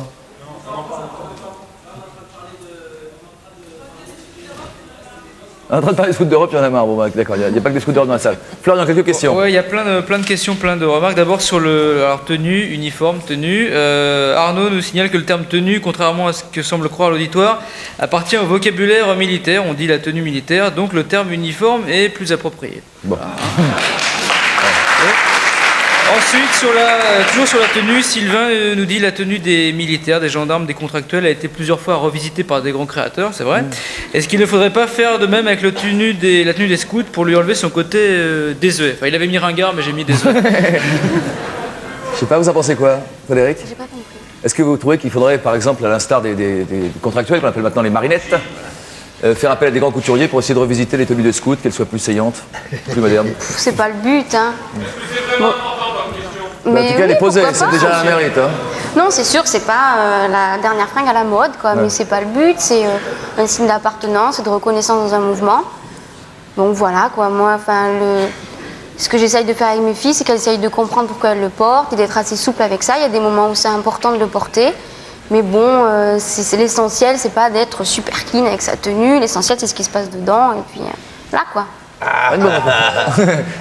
Mais je le trouve très bien, alors que c'est tout à fait érotique, à l'humeur. Ouais. Ah ouais? Avec tout ce qui se passe dedans, comme disait Frédéric. Florian. Une dernière question pour tout le monde, sauf pour Alain et Geneviève. Votre femme ou votre mari devrait-il être un ancien scout? Là... Vincent? Non. Géraldine? Non. Karine? Frédéric, pardon, excusez-moi. Peut-être vous appelez Karine. Ah bon? Ça me plaît pas du tout ce prénom. Ah bon, excusez-moi, Frédéric. Oui ou non? Non. Romain, est-ce que votre... Non, quelle horreur. Bon, d'accord. Sophie? Non. Non. Alors, on va parler maintenant un peu d'image que les scouts ont, notamment évidemment auprès de ceux qui ne le sont pas, puisque cette émission, vous le savez, n'est pas regardée que par des scouts, des éclaireurs et autres. Nous avons donc demandé à nos 4 invités si l'image du scout était toujours facile à porter. Regardez leurs réponses.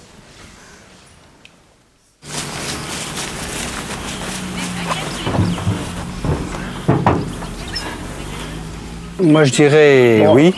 Moi, je vois au niveau milieu professionnel, bon, ils savent que je pars à un camp scout. On en a parlé, on a discuté et c'est bien vécu.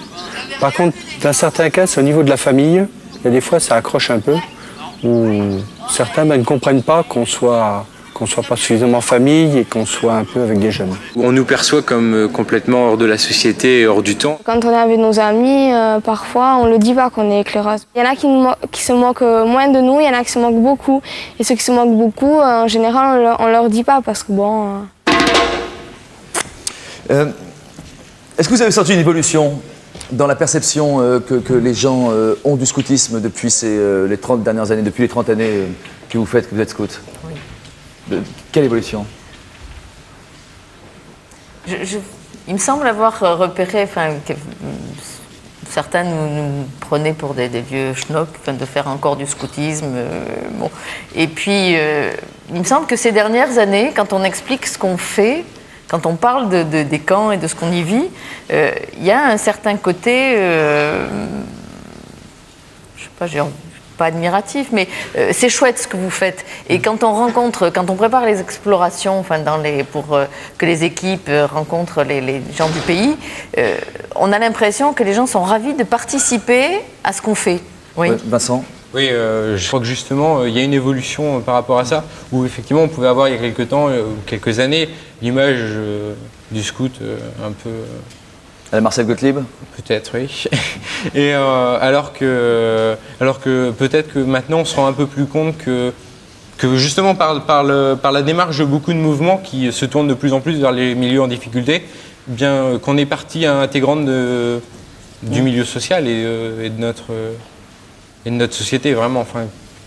Madame Mitrani, excusez-moi, je pose cette question. Est-ce qu'il y a de plus en plus de scouts ou de moins en moins?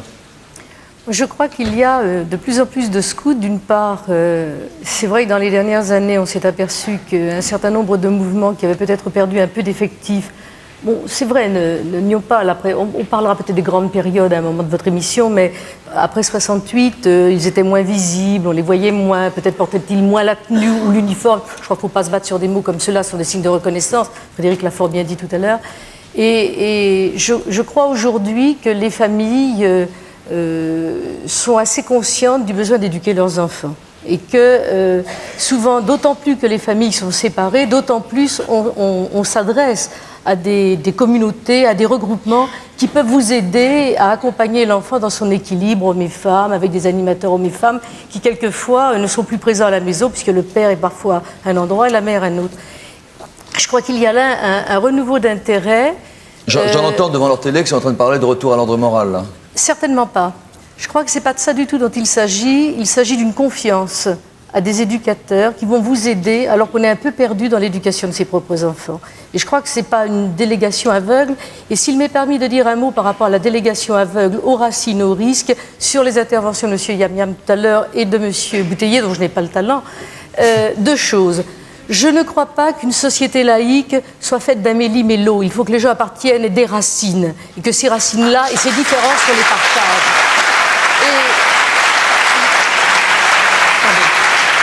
Je crois très important la démarche qui se fait notamment dans le cadre du scoutisme français de mettre en commun toutes nos appartenances pour avoir des projets que nous portons encore plus loin entre protestants, catholiques, laïcs. Et je crois que c'est ça une véritable société laïque positive, des endroits où on se confronte dans nos différences, mais où on s'accompagne également dans une société qui a besoin de se construire de cette façon. Deuxièmement, et M. Bouteiller a parfaitement raison, nous sommes dans une société où l'on veut toujours protéger du risque. Et nous, le scoutisme, c'est au contraire d'aller vers le risque sans risque. C'est ça ce qu'on va faire, nos animateurs.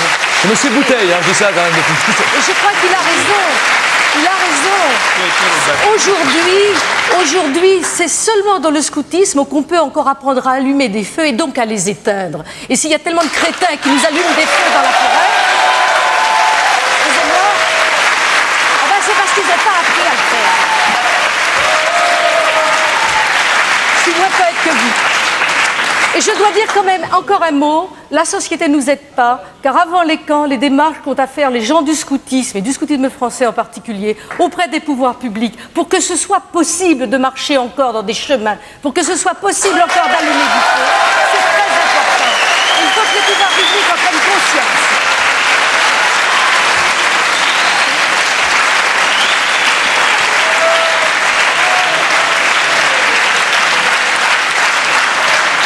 Un peu de racine.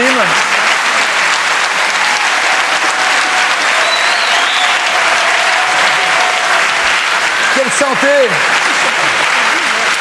À cette heure-là, quelle santé! Ils sont épatants. Vous allez toucher un peu à vos racines maintenant, goûter un peu de vos racines. Nous allons remonter en 1908. Il y avait à l'époque 20 volontaires, c'était les premiers scouts.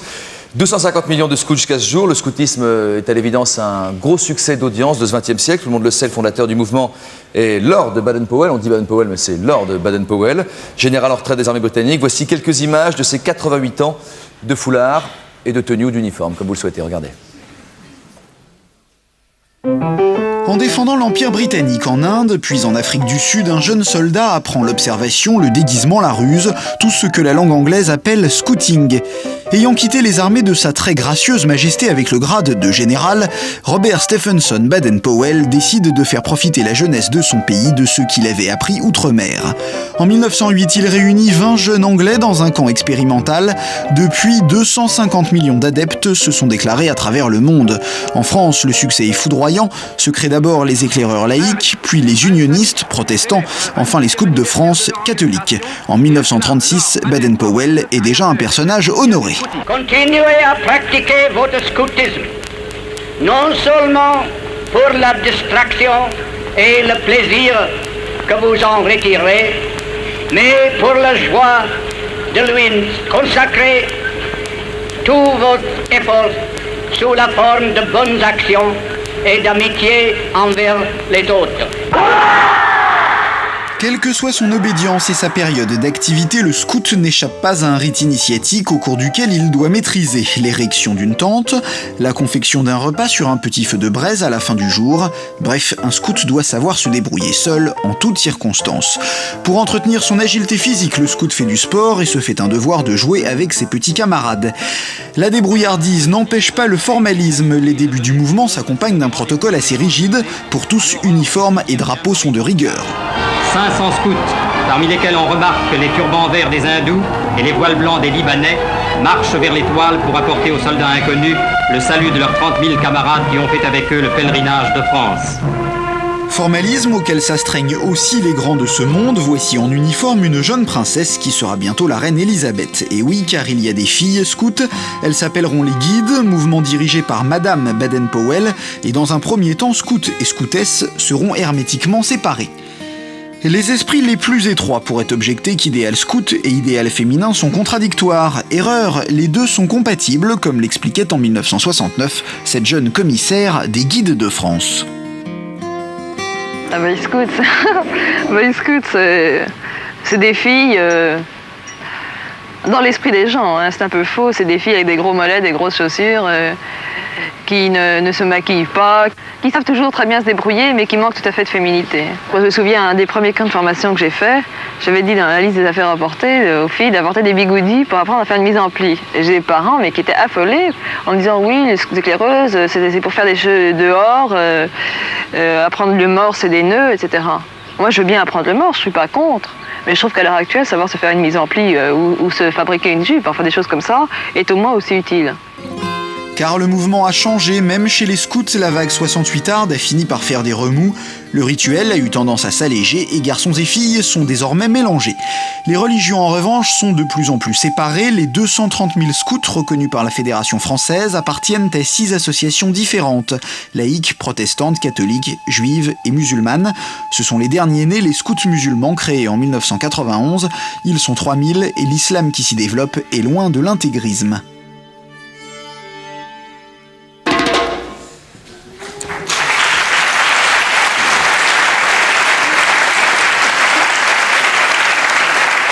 Pour faire le lien un petit peu avec ce que la jeune fille disait avec l'image des gros mollets, c'est vrai que c'est quelque chose que je vis assez souvent, parce que bon, je suis une fille complètement normale, je fais la fête, je suis jeune, j'ai plein d'amis qui ne sont pas dans le mouvement, je ne suis pas coincée dans mon truc. Je vais donner la parole à une jeune fille qui est dans le public, Anne-Charlotte Rongier. Où êtes-vous, Anne-Charlotte? Ah, vous n'êtes pas habillée, vous? Non, parce qu'on m'a volé ma chemise, je l'avais prêtée à un ami et il se l'est fait voler. C'est vrai ou pas? Mais oui, aux États-Unis, voilà. Ah bon.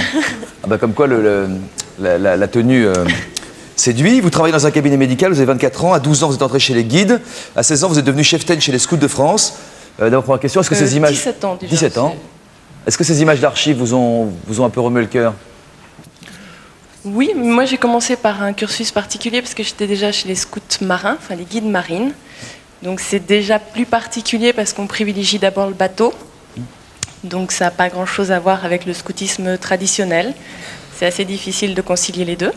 Mais oui, les images sont assez émouvantes, ça rappelle de bons souvenirs. On a été surpris par certains de vos propos quand on a préparé cette émission, notamment par votre vision de l'organisation du scoutisme. Vous avez dit notamment que ce n'est pas toujours un mouvement démocratique. Non, je pense pas, non. Je pense que contrairement à ce qu'on pourrait croire à l'heure actuelle, c'est un milieu très très bourgeois.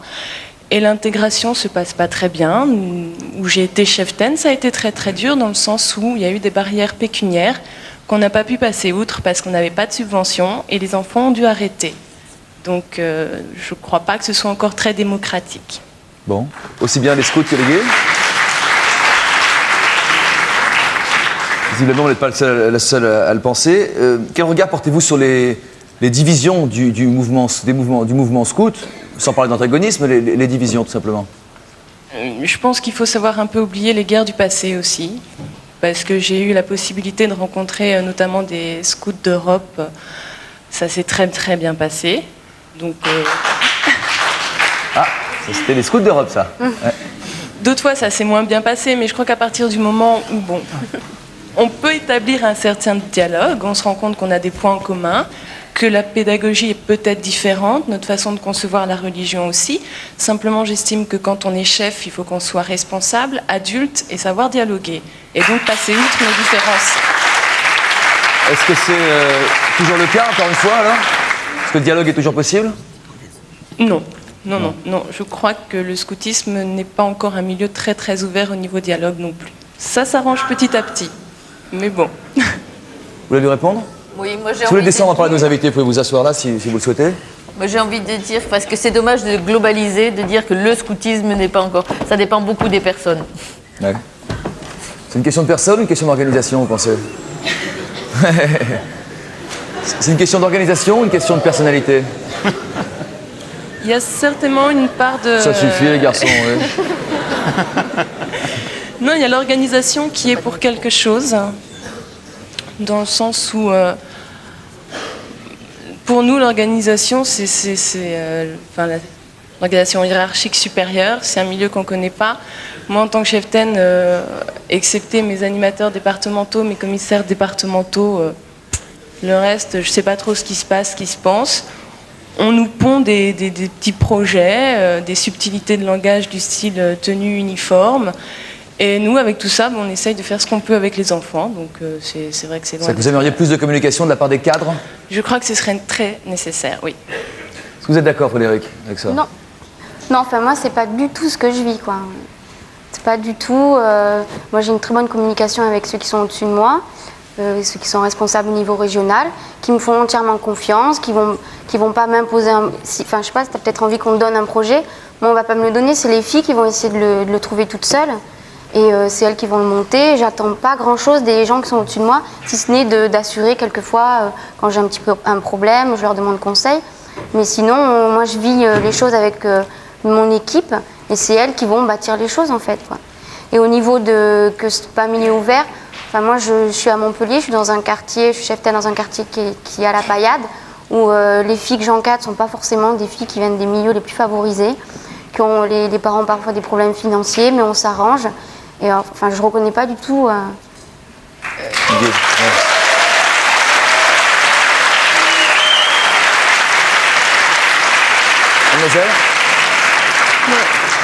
Déjà, je pense qu'il y a une grande différence entre les guides de France et les scouts de France. J'ai eu l'avantage d'être chez les deux, et c'est vrai que guide de France semblait un petit peu plus libéral.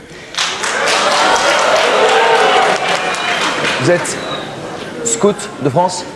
De France. Scout de France? Éclaireur israélite de France. Ah, attendez, je voudrais juste parler avec la scout de France, on en parle à l'instant, je donne la parole. Non, mais en parlant du scoutisme français, c'est pas parce que je suis israélite que je veux m'exprimer. Ouais, non, mais c'est-à-dire, c'est vraiment parce que c'est par rapport à la pédagogie, en fait, en général. De notre point de vue, et c'est, à mon avis, ce que partagent les scouts de France, les éclaireurs unionistes, les musulmans, enfin, le mouvement du scoutisme français, c'est avant tout la pédagogie, c'est de faire l'éducation du jeune par le jeune. Et on ne doit pas s'attendre à ce qu'il y ait des cadres qui aient forcément 30, 40 ans, 50 ans. La plupart du temps, les cadres dans les mouvements de jeunesse sont vraiment des gens jeunes, qui ont 22 ans comme moi par exemple, ou un petit peu plus vieux, ou même plus jeunes. Et cette éducation, elle fait que nous, on sait exactement quelles sont les préoccupations des jeunes. C'est-à-dire que au fur et à mesure, l'uniforme il évolue, il y en a qui portent des shorts encore, d'autres qui ont des jeans, on porte pas forcément tout le temps l'uniforme. Il y en a qui conçoivent le scoutisme pas uniquement par des marches ou par ce genre de choses, mais également par énormément d'activités, que ce soit dans l'eau, que ce soit... Enfin, c'est pas le scoutisme en soi, c'est davantage l'éducation du jeune par le jeune, davantage la volonté de transmettre une flamme, quelque chose qui est... Ça que vous attendez assez peu de vos cadres dirigeants, alors, finalement? Mais moi, je suis cadre, en fait. Non, mais C'est-à-dire ceux qui... c'est des anciens. C'est-à-dire, c'est des anciens, on leur demande conseil, etc. Et c'est pas forcément eux qui vont encadrer un camp. Les gens qui encadrent des camps, les chefs de camp, ils ont 22 ans. Ils ont pas comprenez ces arguments 35 ans. Oui, non, tout à fait. Moi... Attendez. D'accord.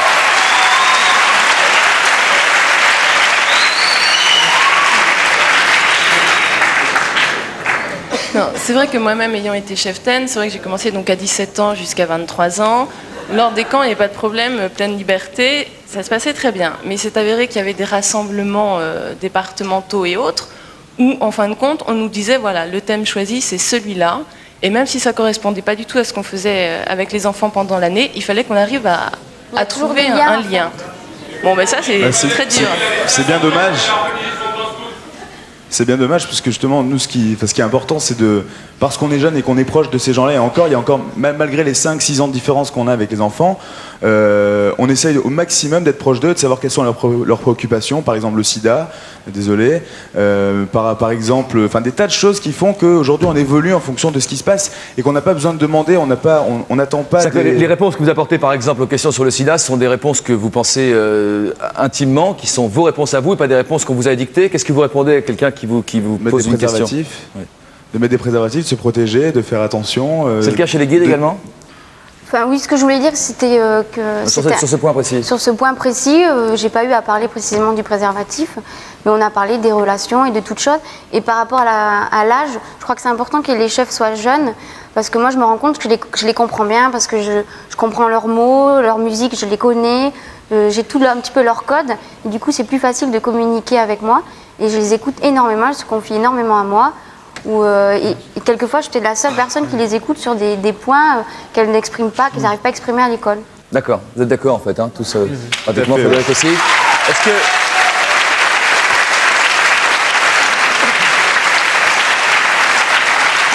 Mademoiselle, vous rempilez l'année prochaine ou pas?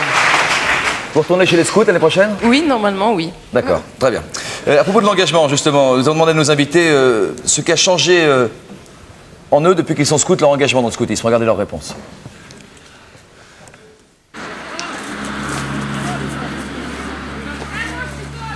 Je suis plus ouverte et puis bon, je suis plus indépendante. Enfin, j'ai l'impression d'être plus indépendante. Ça donne un souci d'excellence. Chaque camp, chaque rencontre avec des jeunes, ça fait voir les jeunes avec un autre regard. Bon, c'est court. Ok. Géraldine, est-ce que vous imaginez, parce qu'on vous a demandé, est-ce que vous allez vous marier forcément avec un éclaireur bon, est-ce que vous imaginez, par exemple, dans 20-30 ans, en train de témoigner dans une émission comme celle-ci, face à mon fils qui vous interrogerait, par exemple, à côté de votre mari, qui serait éclaireur? Est-ce que c'est possible? Est-ce que ça ressemblerait à quelque chose de joli pour vous? Ça me gênerait pas. Est-ce que vous voyez aussi, par exemple, éclaireuse encore dans une vingtaine, dans une trentaine d'années? Dans une trentaine d'années. Dans une vingtaine, si vous préférez. Oui. De toute façon, j'ai l'intention d'y rester jusqu'à responsable. C'est-à-dire 22 ans, 23 ans. Ouais. Vous imaginez le scout d'Europe également dans une vingtaine, dans une trentaine d'années, Vincent? J'en sais rien. On avance petit à petit. Si je porte pas l'uniforme, j'espère que je garderai l'esprit scout. Mais non, j'en sais rien. Très sincèrement, j'en sais rien. Je l'espère, mais on ne sait pas de quoi demain est fait. Et... Bon, vous l'espérez en tout cas? Ah oui, tout à fait. Oui. Frédéric? Pourquoi pas, oui, c'est un lieu que j'aime bien, où ça me plaît de donner de mon temps et de mon énergie là, quoi. Longtemps, pourquoi pas longtemps? Pourquoi pas. Oui? Je pense qu'on le restera toujours un peu moralement, mais peut-être pas physiquement, mais moralement, ça restera toujours. Si je vous pose ces questions, c'est évidemment parce que maintenant vous allez vous intéresser un peu plus en détail à l'histoire d'Alain et Geneviève. Cet été, vous avez encadré, comme chaque année, un camp plein vent, comme on les appelle, avec notamment quelques jeunes qui se frottaient pour la première fois au scoutisme, à ses joies, mais aussi à ses lois. Je crois qu'on peut dire ça. Un nouveau reportage de Miguel Gonan et de Gilles Bornstein. Hey, même les vaches viennent vous accueillir. C'est comment ton prénom? Cyril. Bonjour Cyril, là c'est Alain. Bonjour. Bien, ben d'abord, comme c'est marqué sur le grand panneau, bienvenue. Hein, c'est-à-dire qu'on vous attendait. Toute la nature vous attendait. Geneviève est la responsable du camp. Moi, je suis son aide de camp. Adjoint. On est mariés depuis 30 ans cette année. 30 ans de mariage et 30 ans de scoutisme chacun. Tous les deux scouts avant de se connaître, ils se sont arrêtés au début de leur union et ont repris en 1980. Depuis 4 ans, ils dirigent ces camps plein vent à la clientèle inattendue. Ah, je dédicace à tous mes blocs, tout ça. Comme Souleymane, les 56 jeunes de ce camp viennent de 2 cités de la banlieue de Nancy. Des jeunes en difficulté sociale ou familiale, recrutés grâce à des associations de quartier. Non mais attendez, je vais vous faire l'appel là d'abord. C'est mal connu. C'est toi Sabatin. Non, là-y. Pour aider Alain et Geneviève, une vingtaine d'animateurs, scouts ou non scouts, qui sont au contact direct des enfants. Les de la haie, eux, sont un peu en retrait. Ils s'occupent de l'organisation et de l'intendance. Ça fait beaucoup, hein. Ah, faut ce qu'il faut, hein. Le matin, ça boit. Ah, 25 francs par jour par enfant. On a calculé qu'avec ça, on s'en tirait. Mais à mon avis, on déborde. Parce que sur les premiers jours, le temps de s'ajuster, on doit être au-delà. Bon, puis petit à petit, avec, comme là on a trouvé un grossiste qui vient nous livrer, on va se sortir un peu mieux. On est 80, il mange beaucoup.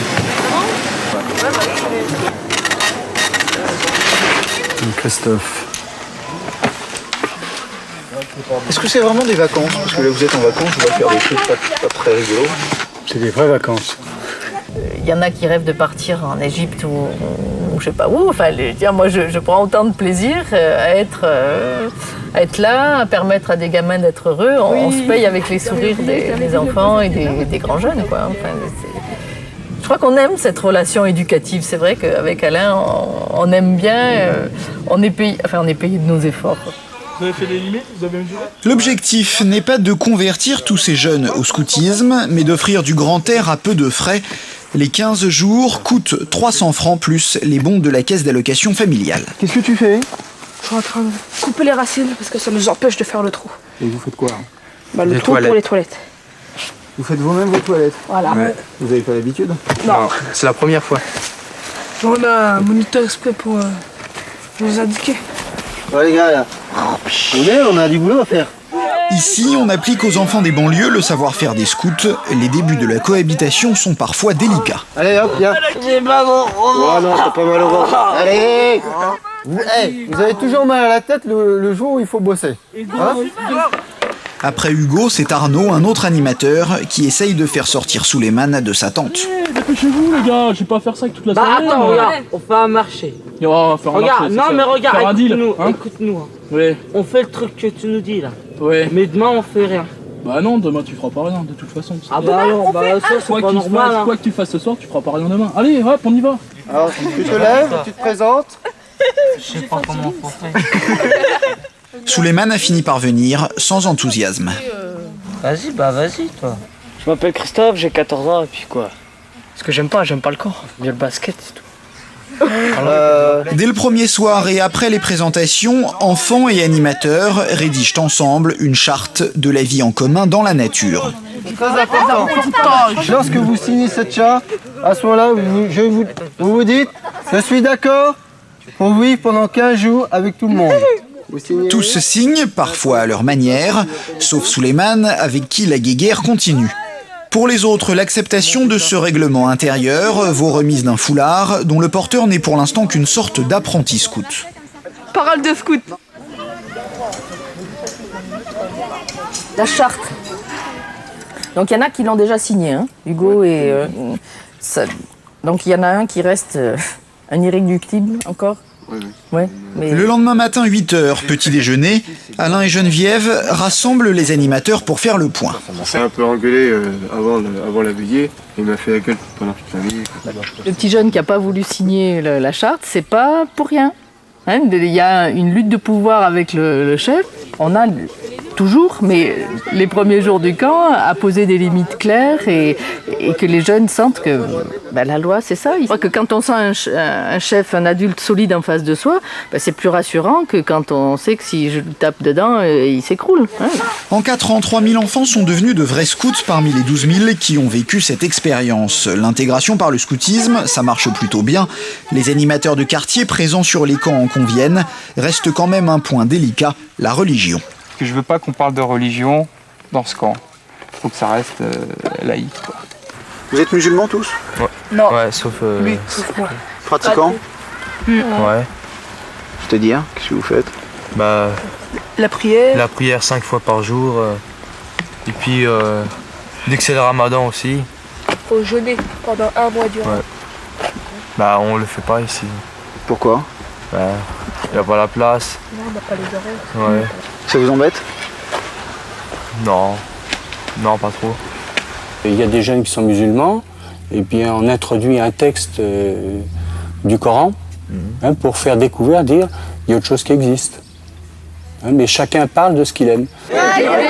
Entre jeunes musulmans pratiquants par intermittence et animateurs laïcs, ces scouts de France n'ont pas voulu renoncer à leur message chrétien. La pratique purement religieuse est remplacée par les temps du matin, moment de réflexion personnelle. On leur demande de faire un temps de silence pour écouter la nature. Ouais.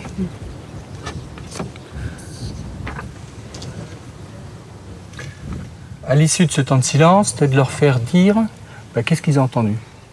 Et après, c'est là que vient le texte. Allez, on pourrait à ce moment-là leur proposer soit un texte musulman, soit un texte catholique, là, le psaume 148. Loué sois-tu mon Seigneur, pour ceux qui pardonnent et supportent, que difficulté par amour pour toi.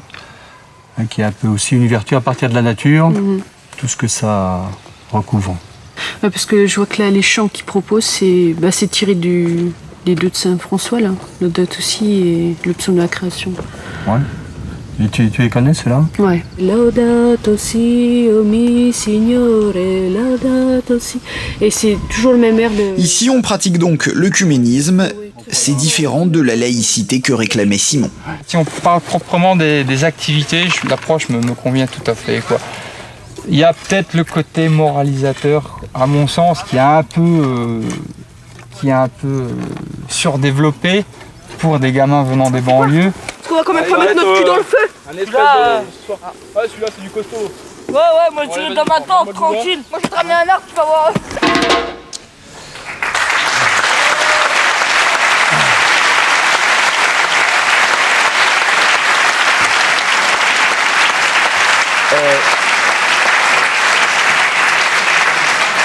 Il était plutôt content d'ailleurs, cet animateur laïque, il a émis quelques réticences sur la religion. Vous comprenez son point de vue également, j'imagine? Oui, ouais. Je vais poser la question à Souleymane qu'on a vu dans ce reportage. Bonsoir, jeune homme. Bonsoir. Est-ce que vous avez fini par la signer cette charte alors? Oui. Ouais. Au bout de combien de jours? Comment? Au bout de combien de jours? Au bout d'une semaine. Ouais. Pourquoi vous avez attendu si longtemps et qu'est-ce qui vous a décidé finalement à la signer? Gardez-Nick. J'avais un peu envie. Ouais. Qu'est-ce qui vous a décidé à la signer au bout de quelques jours? Pourquoi vous l'avez signée? Moi-même. Ouais, pourquoi? Pourquoi? Pourquoi? Pour faire partie du groupe ou parce que vous étiez d'accord avec ce qui était dit sur la charte? Parce que j'étais d'accord avec ce qui était dit sur la charte. Ouais, après un temps de réflexion donc. Qu'est-ce que vous garderez de ces 15 jours de camp? Des bons souvenirs. Ah bon? Lesquels, précisément? Qu'est-ce qui a été le plus marrant? Les sorties, le raid, tout ça. L'action, quoi, plutôt. Comment? Plutôt les sorties sportives en plein air, d'action. Le tournoi de foot. C'est très pluridisciplinaire. Votre camarade à côté, c'est Karim. C'était comment, Karim? C'était génial pour moi. Ouais. Bah oui. Qu'est-ce que c'était le plus sympa? La solidarité entre tout le monde, puis les sorties, et la sympathie des animateurs. Ah bon? Ça vous donne envie d'y retourner? Bah oui. Merci. Joli. Abdelila est dans le public. Vous voulez ajouter quelque chose, Karim? Non. Non. Rien à dire. Il n'y a rien à dire, c'était bien, absolument. Abdelila, c'est vous. Vous avez un micro? Vous avez 21 ans, vous êtes en DEUC de langues étrangères appliquées. Oui, bien. D'accord, je continue. Vous êtes scout musulman depuis peu et pour cause, je le disais tout à l'heure, les scouts musulmans n'existent que depuis 91. depuis la guerre du Golfe. Est-ce qu'il y a une relation de cause à effet entre les deux? Peut-être d'équilibre. D'un côté, il y a quelque chose de négatif, puis de l'autre côté, il y a quelque chose de positif qui se crée. C'est comme ça. D'accord. Pourquoi vous avez choisi d'intégrer des scouts musulmans plutôt que des mouvements laïques? Musulman, c'est... déjà, tout est venu par le biais d'un ami qui était scout de France. Et moi, je trouvais que c'était sympa quand il me racontait tout ce qui pouvait se vivre en camp ou bien en activité. Et moi, je voulais vivre la même chose. Et j'aurais pu vivre ça dans le scout de France parce que les scouts de France sont ouverts. Simplement, les scouts musulmans correspondent plus à mon identité. Je veux dire, c'est... C'était pour vous assez logique, d'accord. Est-ce que Karim et Souleymane auraient préféré être chez les scouts musulmans plutôt que les scouts de France? Je sais pas comment ça se déroule chez les scouts musulmans, car j'ai jamais été, je voudrais bien essayer. D'accord. Pas de problème, hein. On discute à la fin de l'émission. Ok. Est-ce que la réaction de Souleymane, le temps qu'il a pris pour signer cette charte, qui était celle du camp, vous a surpris? C'est très rapide, hein, bravo. Sérieusement? Ouais, c'est vrai, je sais pas, c'est... Bon, pour moi, il y a certaines choses qui prennent du temps. Je prends un exemple très concret. Je suis chef d'unité, donc dans le district de Lille. Avec les jeunes qu'on a là-bas, je leur impose pas de mettre le foulard. C'est-à-dire que, sauf grandes occasions, le foulard, pour eux, c'est quelque chose qui est complètement étranger. Un petit peu de la même manière que la charte. Et pour moi, c'est quelque chose, j'espère bien sûr, un jour qu'ils mettront le foulard par envie, parce qu'ils en auront envie. Et là, je suis content qu'après une semaine, il ait eu envie de signer la charte. Je trouve que c'est très bien pour lui, quoi. D'accord, je vous remercie d'avoir participé également à cette émission. Est-ce que vous avez envie de parler de votre meilleur souvenir de scoutisme? J'avais simplement envie de rajouter la richesse qu'on vit dans l'intergénération. D'accord, ok, je comprends le message. Oui, c'est cet échange. Cet échange, c'est vraiment c'est un milieu, c'est un lieu où on se donne et où on reçoit énormément. Allez là, ouais. Un peu de micro, le temps que ça revienne. Mademoiselle. J'ai que de bons souvenirs et j'en ai aucun mauvais, donc... D'accord. Vous pouvez y aller. Alors... Quand vous avez fait ça... Oh. C'était pour vérifier. Alors, je sais pas... Geneviève, alors disait qu'il y avait cet aspect intergénérationnel. Et moi, je pense qu'il y a des différences, mais peut-être, hein, des différences, mais on peut être complémentaires sûrement. Puis moi, ça me fait très chaud au cœur de voir un petit peu tout ce monde-là, avec bien habillé, belle chemise, tout ça. Et j'espère bien sûr qu'on se rencontrera un autre jour. Et que ce soit le cas.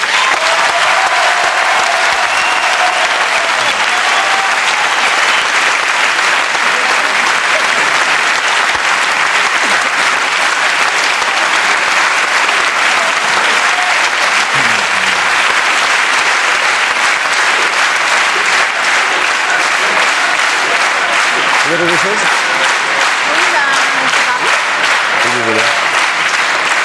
Moi, je souhaite que cette émission elle ait donné envie à des jeunes de venir avec nous pour rigoler et partager des choses. Romain, un petit mot de conclusion? Veillez au romantisme, parce que là, tout ça me paraît des paroles bien boutiquières, quoi, bien... avec juste la dose de psychologie, un peu de chimie, un peu de tout, et puis enfin un amalgame. Et puis un peu de feu au bord des rivières quand même. Ouais. Monsieur Yamian. Oui, je crois que ça a été ma première expérience d'intégration dans un groupe. Vous voyez, ça me poursuit. Hein. Absolument. Monsieur Weber va nous rejoindre pour la conclusion de cette émission. Sous vos applaudissements.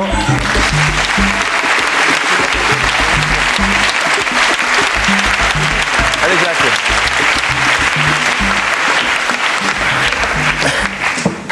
La règle de cette émission, pour ceux qui la découvrent, puisque nous sommes maintenant le mercredi et plus le mardi soir, c'est qu'un invité extérieur au mouvement ou au dialogue qu'on essaye d'avoir ensemble pendant toute une soirée nous dit ce qu'il a pensé de cette émission. C'est donc le premier spectateur de l'émission. Et la règle aussi, c'est qu'après qu'il ait parlé, tout le monde se taise. Bon, en me méfiant de ce que peut être le brouillard et l'imprécision des discussions, des débats, c'est souvent très flou et un peu... on s'y perd. Il y a une chose que j'ai remarqué, c'est que ça m'a renvoyé, ce que disait monsieur, ça m'a renvoyé aux grandes valeurs de la laïcité et de la République. Et je me dis que quand même, c'est beaucoup mieux que les religions puissent se parler entre elles dans des termes laïques, parce que si elles se préservent, si elles se cloisonnent, si elles se mettent séparément à l'heure de ce monde dans lequel nous vivons, il me semble qu'elles peuvent devenir frileuses, donc dangereuses. Et c'est en cela que je prône totalement dans ce que j'ai entendu, en tout cas, si scoutisme, il doit y avoir un scoutisme laïque. Ça, c'est ma première réponse. La deuxième, c'est que j'ai été très très surpris que la mixité soit encore un débat. Il me semble bien que ça correspond à un autre terme qu'a employé madame. Elle a dit « le scoutisme, c'est apprendre le risque sans risque ». J'avais envie de dire que c'était à la vis que le Canada Dry est à l'alcool et que ça me faisait très peur, cette espèce c'était un petit peu asexué tout ça. Il y avait une grande peur qui se camouflait je ne sais pas où, derrière des termes très mous de monsieur. Alors monsieur, j'ai rien compris, j'ai failli m'ennuyer beaucoup parce que je n'ai rien compris à ce que votre charabia, qui employait des grands termes, mais qui me semble un peu au-dessus de votre logique et de vos raisonnements. Je comprenais rien de ce que vous avez dit. Non, mais bah oui, vous pouvez, si vous voulez, j'ai rien compris, mais hélas, on n'a pas le temps d'en discuter. Mais les valeurs chrétiennes, tout ça, ça me paraît vague et un peu dangereux. Voilà, qu'est-ce que j'ai retenu encore Sinon...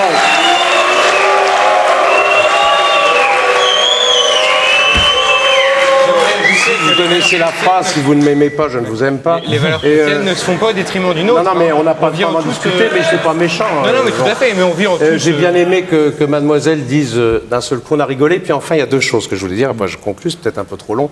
J'ai adoré, parce qu'il a eu la mission de l'artiste, du poète, il a mis le feu et on lui a répondu.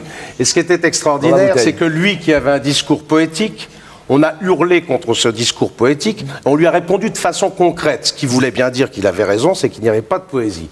Ça, c'est la première chose. Et l'autre chose, et je conclurai, c'est quand même très bizarre que 600 personnes hurlent en même temps et aient tellement peur des termes lorsque l'on oppose uniforme et tenue. Ça m'a semblé un tout petit peu inquiétant. Voilà ce que j'avais à dire. Sinon, il y a des choses magnifiques que j'ai entendues, qui sont très belles, tant qu'elles vont dans le sens de la générosité et de la réunion de tout le monde. Voilà. Merci. Oui. On va faire un appel à toutes les voitures pour une prochaine émission, puisque vous êtes scout, vous aimez forcément les animaux. D'accord, c'est un peu mou, mais en tout cas, on va consacrer une prochaine émission aux animaux formidables.